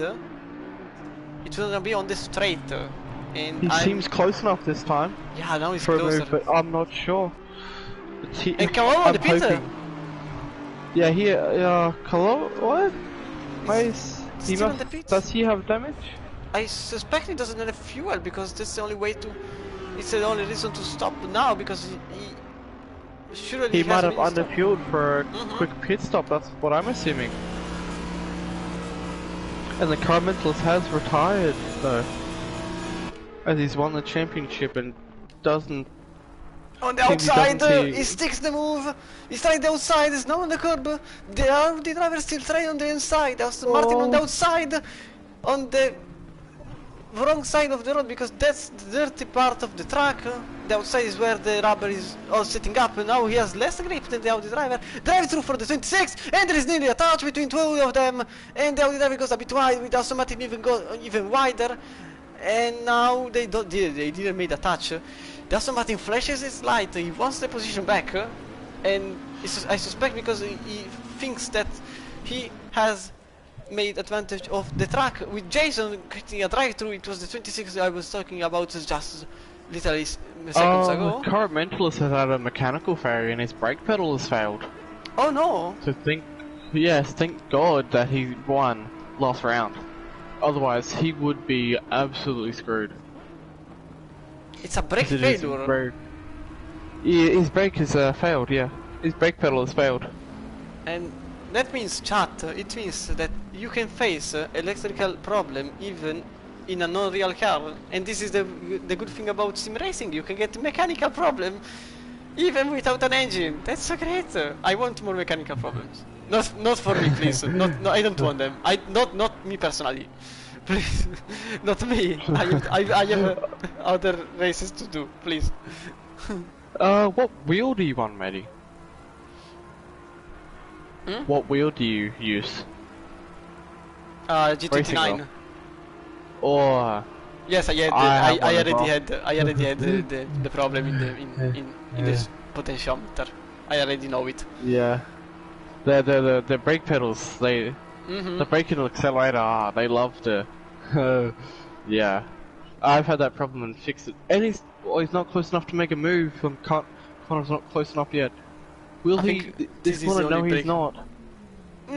I was about to say that it is our break time for the battle, but apparently I instantly get slapped in the face and told by Connor that no, it is not the time to take a coffee. We are now currently approaching the last sector of the French track, and Connor is still a bit far. And I think there are 30 minutes to go. 10 minutes of tires less in Connor's tires. Great great choice of words, Christian. They're really good, very original, using words that I have already used in the same sentence. And Ricard tries to put less gap into the two of them. Pit window is closed, I don't care because everyone else has pit. Thank you, Jeff, for saying something that I don't need to know. And now... George. Do you call him George? Yeah, George. It's Jeff. He's like Jeff, but worse. Ah, okay. No, this is a statement against everyone that calls George in chat. I hope you are not called George, otherwise you are hated by this Australian guy here. Oh, you're not hated. It's just George. It seems like Jeff, but like a bit worse. You're not. Like you're not putting better things. You're really not. Yeah, but this battle is This Connor and Rogue is such a close battle. 40 seconds, Floppy Flocks and Bulldogs, with the gap between them. I actually think that Floppy Fox has already finished the race, and we have Connor here. He's trying to around the outside again. It's not working, but he keeps trying, hoping that Rogue will be forced into a mistake of some kind. But Rogue is being extremely defensive in that corner because he knows what can go wrong. So he doesn't let Connor have the inside, and he keeps it. Oh, they almost touch. Such a close racing, and it's actually been clean, surprisingly. This race hasn't been that clean, but this racing is pure and clean. You love to see it. Racing into the sunset for the two of them, still battling for the fourth position in the French track, going literally towards the sunset. And I really love this onboard camera, powered by SimGrid in real life. It's astonishing because it really puts you into the car for real. You're literally on the passenger seat, and yeah, you can understand the feel, the sensation, what is the driver literally thinking about, because you are there, you don't have as many choices as you can see from the helicam. From the helicam you see the wide track and you see there is plenty of possibility, but here you understand how much you don't have. The track is really narrow from a car perspective, if you think about it, even if the French track is very wide compared to the tracks like Bathurst and of course you have to choose Bathurst, the closest and tightest track with the This puts advantage to my thesis. This puts advantage to my thesis. I put another stack. Oh, Connor into this outside. It's like the Bathurst is like Monaco of GT class. Extremely tight, and he makes that move stick easily that time. Wow, we just flew past him with no effort. That was insane. Connor finally making that move stick. He's probably so happy about that. Probably wishing that happened 2 laps ago. Yeah, Connor made a perfect move from the outside into the inside by braking just a tiny bit later than the Audi driver. And then the back marker Aston hopefully holds up. Yeah, gets out of the way easily. So it was a very brave move, even because he was on the outside, and the outside is not exactly the safest spot, but he tried the move for 5 laps, and on the 5th lap it went good. It means that he has made the first 4 attempts just to understand if he could make the move. And the answer has been yes. After a lot of minutes, about 10-15 minutes of patience, he made the move from the outside, outbraking the Audi, who is now currently in P5, and it means that this guy right here, on the purple Ferrari, I think is gonna be the winner. I have to be sure, but I will not say sure 100%, I just want to see, but I suspect the Ferrari driver is currently Because Rogue is in P5, which is a lot of lost points, as he started in P2, and now he's finishing there, and then his rival is finishing P1, 40 seconds ahead of P2, which is an amazing lead. It's just astonishing. He was 3/10 quicker in qualifying, and he's made that pace. Oh, Rogue almost loses it through the fast right-hander there. Barely catches it, and now he's so much further back from the Aston Martin. I don't think he's going to get that position back.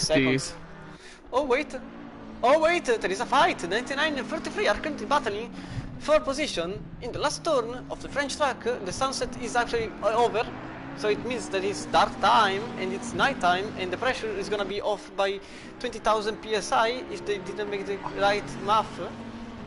And it may be a factor to take into account, because if they made the pressure wrong, it means that their race pace is wrong, and they will lose every single bit of time they achieved so far if they've put the pressure for daytime in 30 degrees. Oh, the McLaren. Okay, I can see from this view. I want this one. No, I want this one. The set 2 is better. And now once the inside is pretty close, is very close. We'll get on board with the McLaren driver. In the meantime, we will see some of the driver interviews, because Flappy Fox, as I was saying before, he doesn't want anything but a win. He literally said nothing is acceptable but a win. He prepared himself so hard for this race just to win it. It wasn't enough getting any other single position. And apparently, he is so sure about it. He was so sure about it. He has made the same choices that led him into victory other times.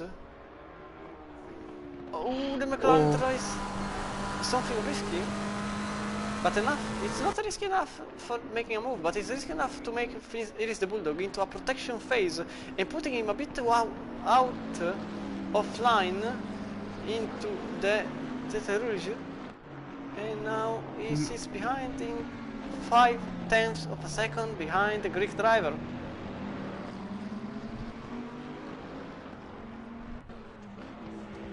Pretty surprised even by Rogue, because in the interviews he actually said that his only issue was being inconsistent in T2, but apparently the problem is way more deeper, as he can't really strengthen the arm, and it's now 17 seconds between Fly Sky, so about 18 seconds between Iris the Bulldog and the Rogue, which is a bit too much from the championship contender.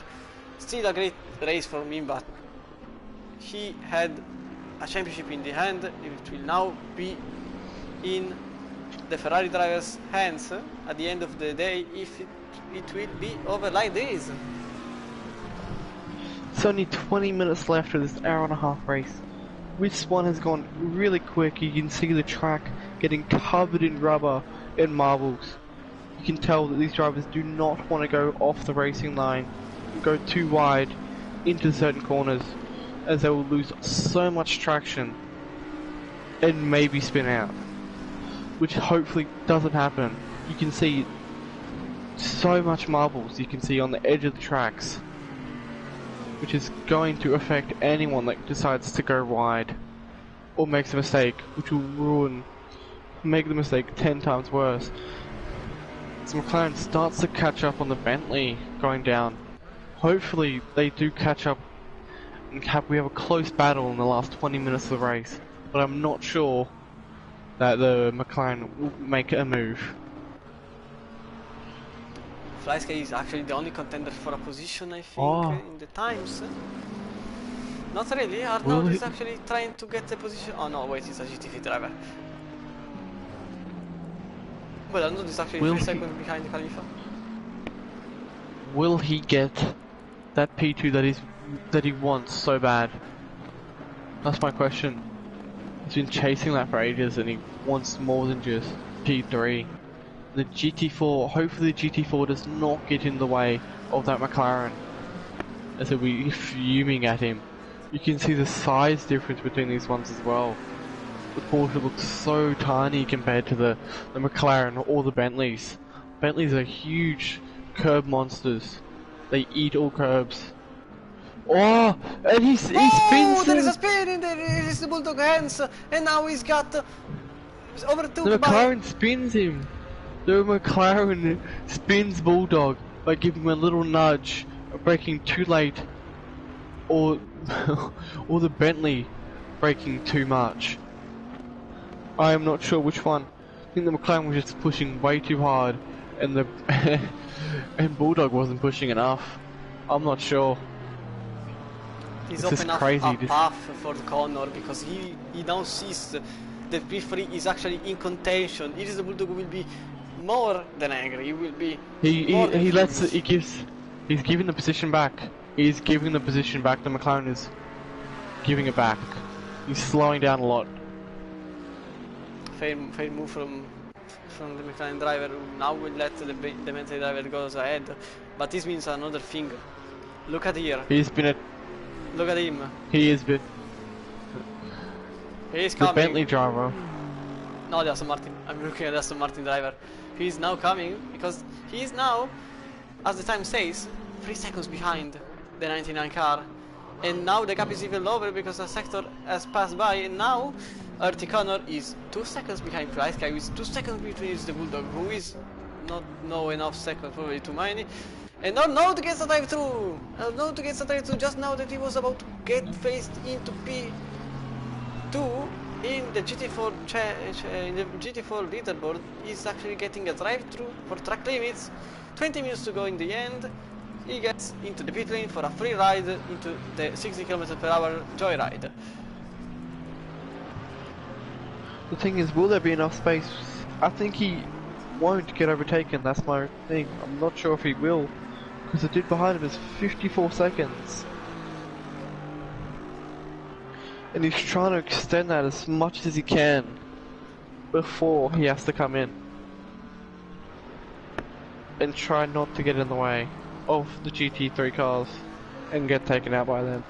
He couldn't pit this lap because apparently Sky was actually overtaking on the right side of his car, and the pit lane was literally the only thing in the right side. So he couldn't really pit this lap. He will probably pit the next lap, even because he has just 2 laps to go to the pit lane. But the thing is that we have, here's the Bulldog, 1.7 seconds in front of Fly Sky, with 2.5 seconds in front of Connor. We have 3 guys in the 5 seconds zone, and they're still battling for P2, which is a great result for whoever gets it.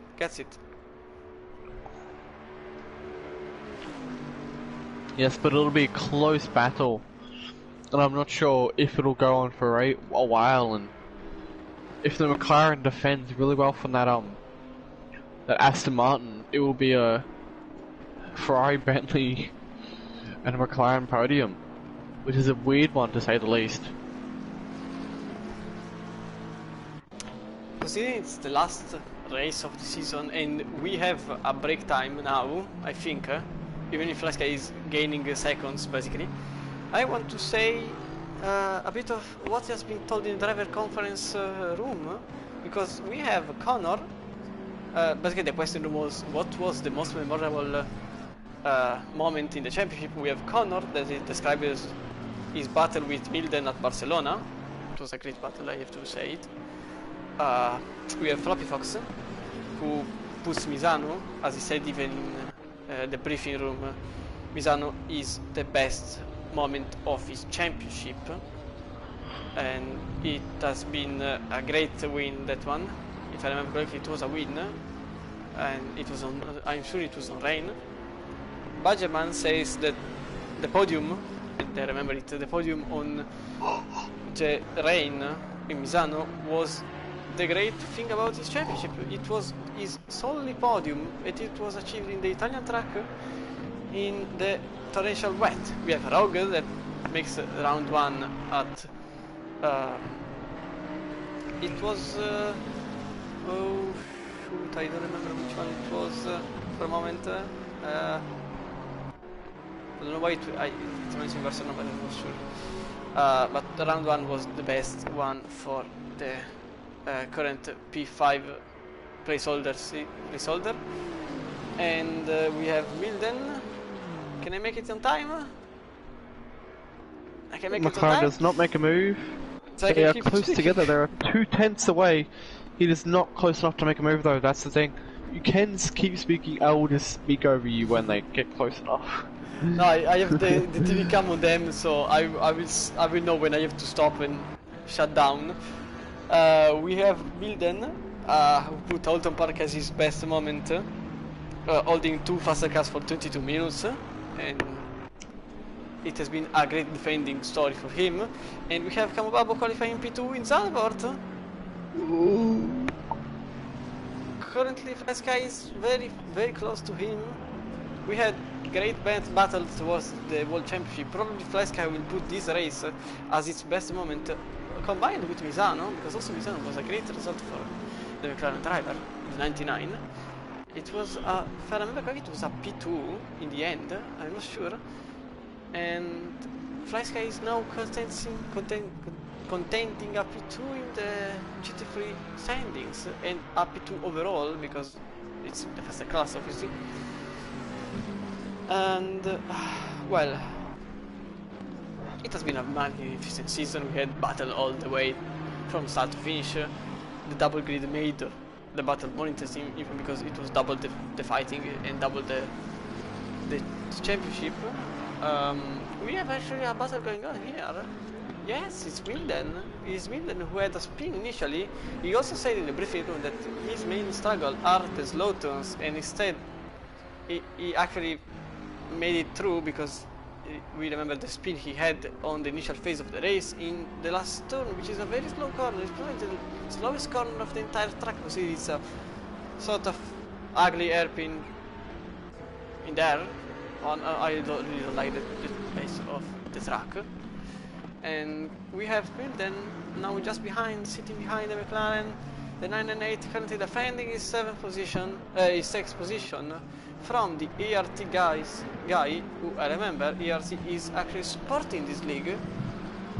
So, in fact, you can see plenty of their driver in the current leaderboard. We have 4 of them, with Samba being a D and F, unfortunately. We have Milden, who wants the overtake. He goes into the outside.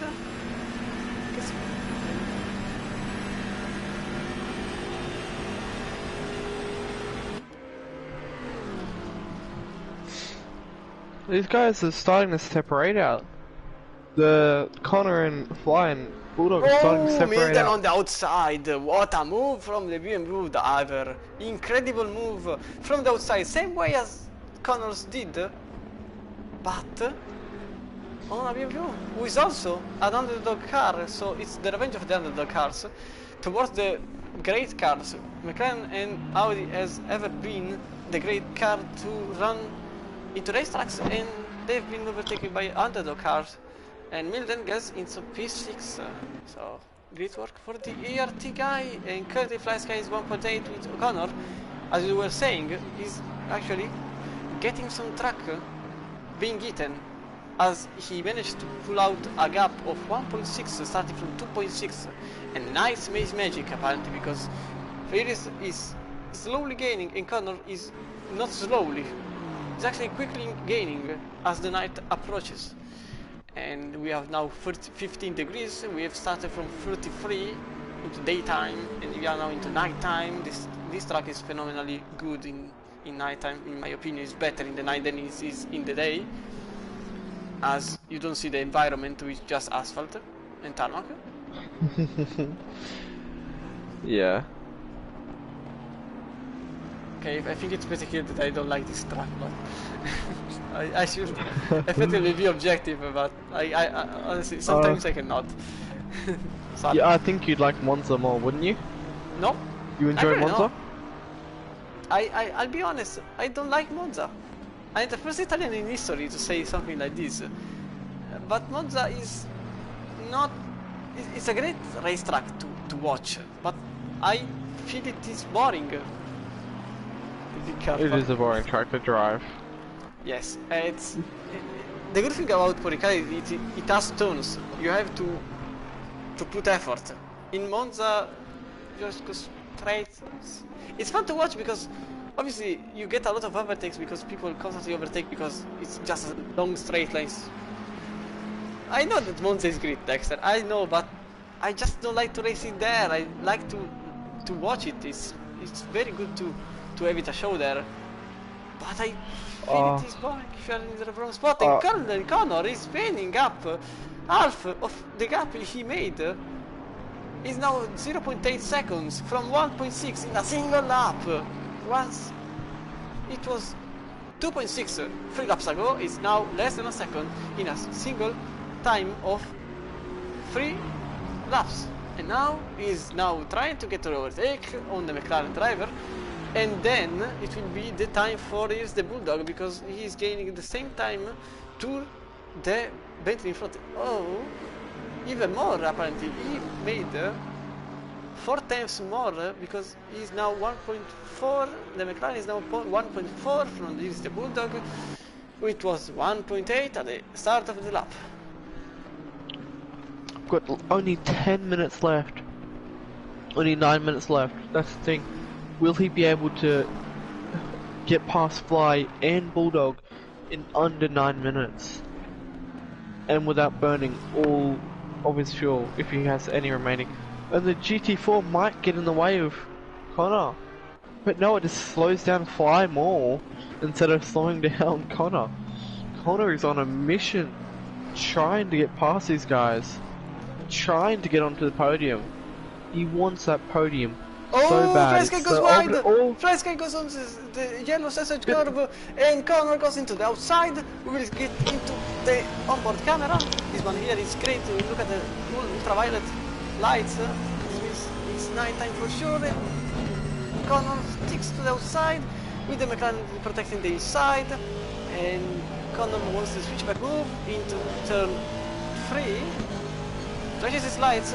He's flashing his lights, telling him to get out of the way. I am faster, but he does not want to get out of the way. But it may be obliged to do so. The switchback doesn't work because the McLaren protects exceptionally the inside. The Aston Martin driver is doing a bit of a De Filippi move, flashing his light that it was the gas pedal. The car is just slightly different. I think he's trying to slow down and try and stop him from getting to Bulldog, because he's extended the gap from Bulldog 2.7 seconds instead of 1.6 seconds. Side by side, same move. Will he do the same move he made on the Audi driver? We'll get to know. Who will hold it longer? No, he's drifting around. The Aston Martin driver goes a bit wide, getting probably attack limits in the midway. But the McLaren keeps it. Jeez, that one was close. We almost had a repeat of a Silverstone moment. That was so close, almost contact. But Fly's just slowing up. Is slowing up Connor. He does not want him to get by. 3.2 even though seconds. he's slowing him up. Yeah, they lost 2 seconds in a single lap, and currently the Bentley driver is achieving the best result he could between the two of them fighting around. 57.9 for the Bentley driver, 58.2 for the McLaren, 58.4 for the Aston Martin. He didn't get enough time as he wanted, because apparently he made a mistake towards the last turn. It may have been the GT4 driver that they approached. Badgerman is actually on the way, and he goes away. We are on the sky, on the helicam mode, but I want this one more.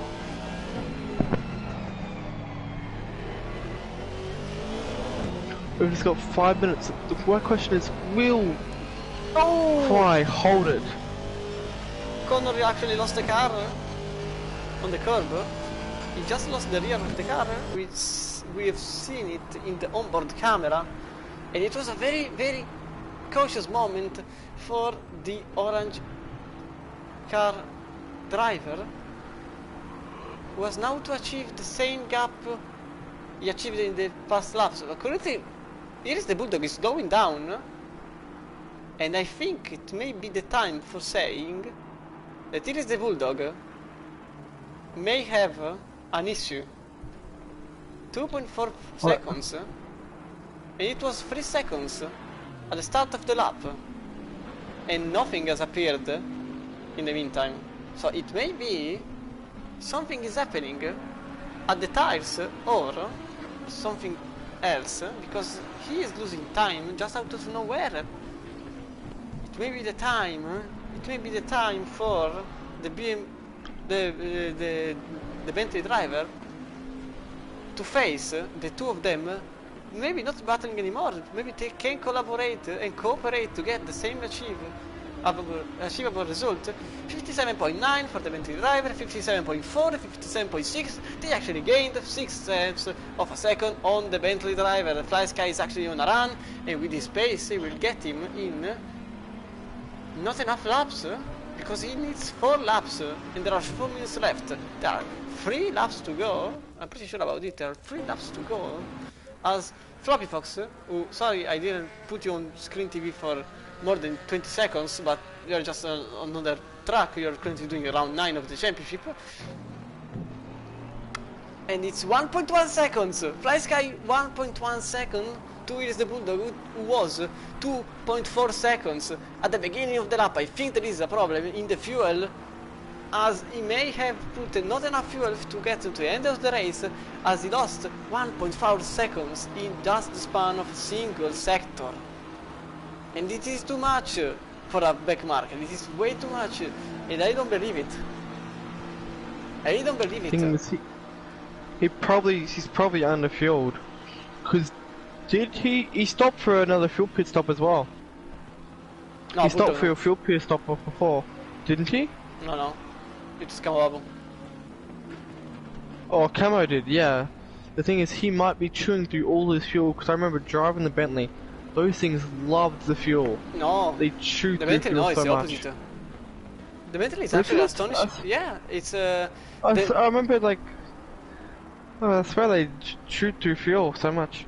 the Mercedes and the Lamborghini are the ones that, also the Audi, are the ones that drinks a lot.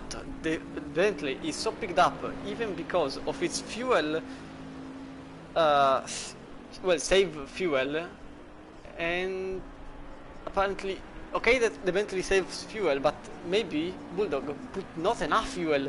6 tenths.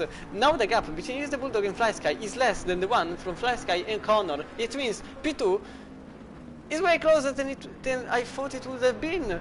We have now a 4 laps battle that has shortened into an instant. This lap, number 44, the battle will come up to a conclusion, or it will pretend to go for currently 3 laps. I think it may, no, 2 laps, maximum 2 laps. I think, unless, yeah, it's gonna be 2 laps more. Going for the lap 45 on Floppy Fox, and it's gonna end at lap number 46. And they are still at the beginning of the 44th lap. And look at him. Look at Fly Sky. Look at Fly Sky, who much is gaining. He's gaining. Cuts the inside. Bentley on the inside. McLaren on the outside. Tries the outside. Fly Sky tries the outside. The Bentley into the inside. It goes into the outside. Drive to limit for the 74. Connor gets the drive to limit. Connor, he's got to serve it. He's got to serve it before the final lap, or he will get a 30-second. He will get a massive penalty. He will get a 2 minutes penalty. It means basically a lap, an entire lap more for the Aston Martin driver. If I remember correctly, it's 140 seconds. And that means the battle... it will be Bulldog and Fly. The thing is, I think Fly will get Bulldog, which means Fly will get a P2 finish. And it doesn't go in the pits. A disastrous moment for the Aston. He didn't pit. He doesn't want to believe it. I'm pretty sure he doesn't want to believe it. The McLaren goes a bit wide. The Aston Martin is effectively out of the games. And the McLaren is Because currently eliminating itself because he went wide 2 times. And that's thing not is, he's oh, he that's has to pit. Yeah, the Aston The driver Aston Martin. is probably has to. going to pit, but I think he will do though at the end of this lap because currently this guy right here, what a timing, is on his final lap, so he actually has another lap, Connor, but it doesn't make any sense because There's no point. He's lost the time anyway. yep. So it means that Rogue goes into P4, Milden is probably going into P. No. I think it's only position lost is on the Audi driver, and Rogue still wants to battle. Connor still wants to battle for the position. By no means useless because effectively he is not in that position anymore. He's now 30 seconds behind Rogue, more or less, considering the timing it took in the pit lane. And we have Fly Sky a bit wide, 1.3 seconds on the Bentley driver, who apparently may have put effectively fuel saving mode, and now he's using map 1 to get into the end of the race. He may have put not enough fuel, but he may have just saved enough, just enough to get himself into a glorious P2 position. It will get to the end, it will get to the checkered flag, it will get to the last second of the last lap, which will start now for the two drivers, and Connor decides to pick a 130 seconds deliberately. It's gonna destroy. He hasn't pitted. Nope. He hasn't pitted. He's gonna end in P7 by this rate, because not pitting means that you get. Oh, the McLaren is off, is offline, and it nearly destroys even Fly Sky's moveset for the final lap. I don't want to do this coming anymore because I like this one more, because we have currently the P1 driver, Floppy Fox, getting into the straight line, into the finish line, last lap, last second, and possibly the championship winner from the One-Up Racing Championship GT3. He is excited. You can see him flashing his lights as a sign that he has won that one with a insane win. He's gonna do donuts. Over he's gonna do donuts. He's gonna do donuts. He's gonna do donuts. Oh, there has been a touch, but we don't care because effectively the race is over. He's gonna spin the car, destroy the car. Okay, the tires. The tires. Yes, thank you. Look at him. He's gonna destroy them tires. Do donuts, he mate. is so happy. I was over a lap gap. That is insane. This onboard is fantastic.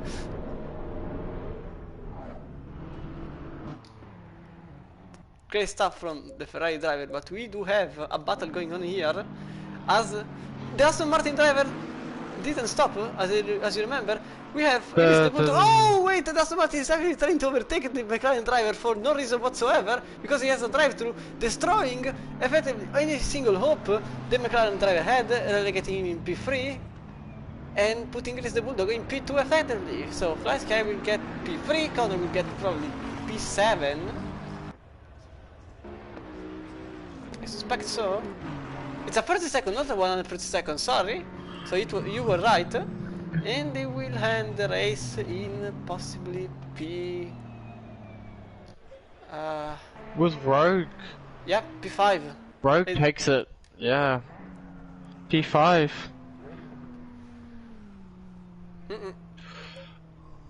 I have to take a screenshot for this. There we have it, guys. We have Floppy Fox first, Bulldog second, Fly third, Rogue fourth, and Connor fifth. Milden sixth, Coronon seventh, Camo eighth, Jason ninth, and Thomas first in the GT4 class. Second, we have Khalif in the GT4 class, and third, Arnold, and fourth, Badge. I'm butchering these names so bad. Badgerman, TTB, and Jovan Giggle mate in P4th. P4. Great drive from the ERS driver who went from the pit lane to win the race in GT4 class. We have put a lot of attention to the Fluffy Fox at the end of the race and to the battle in P2, but he's also one of the heroes of the race. So great work from Fluffy Fox and from Thomas Vieira. So we have the winner of this race, we have the winner of this championship, we have the winner of the championship in GT4 who is currently sitting in... I can't. Okay, I can't. Okay, thank you. I think the server... Okay, no, never mind. And we have the championship. The championship is actually over. It's done. It's a bit of a sad moment for everyone here, as we have encountered every single type of debate, from backmarkers to blue flags to Alton Park being a problem as it exists, to here where we had a race going from sunrise to sunset, and it's over.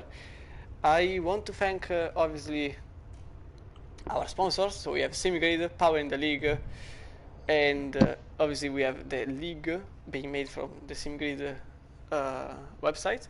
We have Next Level Racing who sponsors the league. We have our partners who are Vesper Team who support the championship prizes, and we have ART with the Going Get Stuff award, where you have to complete all your media day stuff and outside of the top 3, and you have to attend every single race.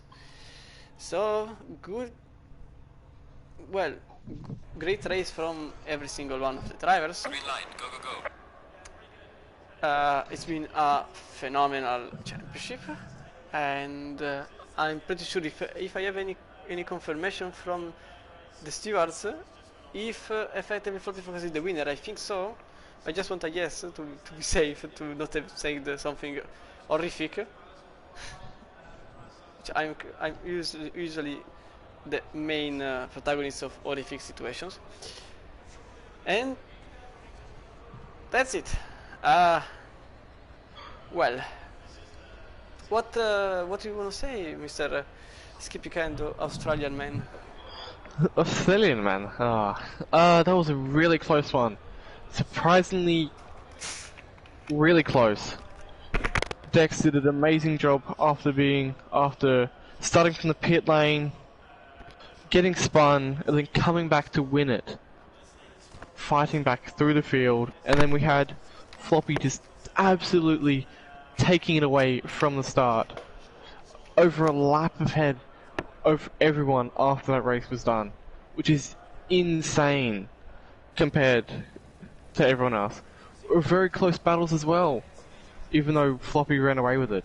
It was close battles the whole race, which made it more interesting, which is amazing for Paul Ricard. Anything else you have to say, man? We have to choose the driver of the day, and I will put the driver of the day as my voice as I'm losing it. No, I will. We have to choose two drivers of the day. I'm not joking. My throat is completely hurting. We have to choose two drivers of the day, one each, and I will let you choose first because you are here by a guest star. Honestly, it was just, I would have to say, honestly, Fly. He pulled that off so well, coming back from so far, and then made it up onto the podium. I would say Fly. Fly is my driver of the day. Look at him spinning around the car still.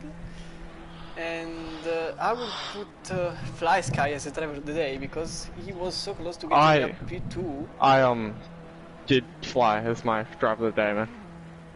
You didn't I did Fly. I understood it is the Bulldog. I don't know why. Oh, Bulldog. Okay, yeah. No, I'm legit. I've heard everything, and in my mind I was like, why it is the Bulldog? It didn't do anything of that. That's effectively names. Yeah, I was talking about Fly, yeah. Okay. It wouldn't be anything of sense from me if it wasn't a horrible moment for me. So, after ruining my reputation, I can say that you stole my driver of the day, so I will hate you forever, and I will put my vote on the other driver, who is Floppy Fox, who currently put every single cell of his body to win this championship, and he actually made it to the end in P1 with I don't remember how many minutes of advantage he had in the end, and a great performance from the Ferrari guy who has annihilated the entire grid. And my question for him is how much training he put for this race. They're probably a few hours, man. Easily a few hours. Easily. And that's it. Finish is always a bit of a step to take, but we are here. I want to thank everyone for having been here. I want to thank John, Jess, Dexter for any support they made towards the championship. I want to say thank you to my partner for today. I want to say thanks to the entire ART who has organized the championship, and I want to say put more buffers because it's a great track and people hate it just because there are walls. Says the guy that didn't watch buffers because I wasn't commentating the race. But I'm sure about this statement. I had a justification, I promise. And that's it. I should stop speaking as I'm ruining my reputation even more as the time passes. Green light. I'm making a hell of a... I'm making this stream a disaster, I'm perfectly aware of that. I'm sorry to everyone that gets involved in this. And I hope my voice has been enjoyable, I guess. And this Italian right here gives you a good night. Probably this Australian right here will give you a good morning, as we really don't know what to say anymore. As good afternoon at this point, really, I don't know. Guten Morgen. Let's say good lunch. You will have lunch. It is 8 in the morning, so I will go back to bed. Okay, so everyone here viewing the stream, I will say to you good whatever. I'm afraid of say I'll say good everything because there are too many time zones. And I say for the Europeans, good night. And I hope you will reach here for other championship, including the Formula 1 that is starting soon. So we'll see there pretty soon. Good night, everyone.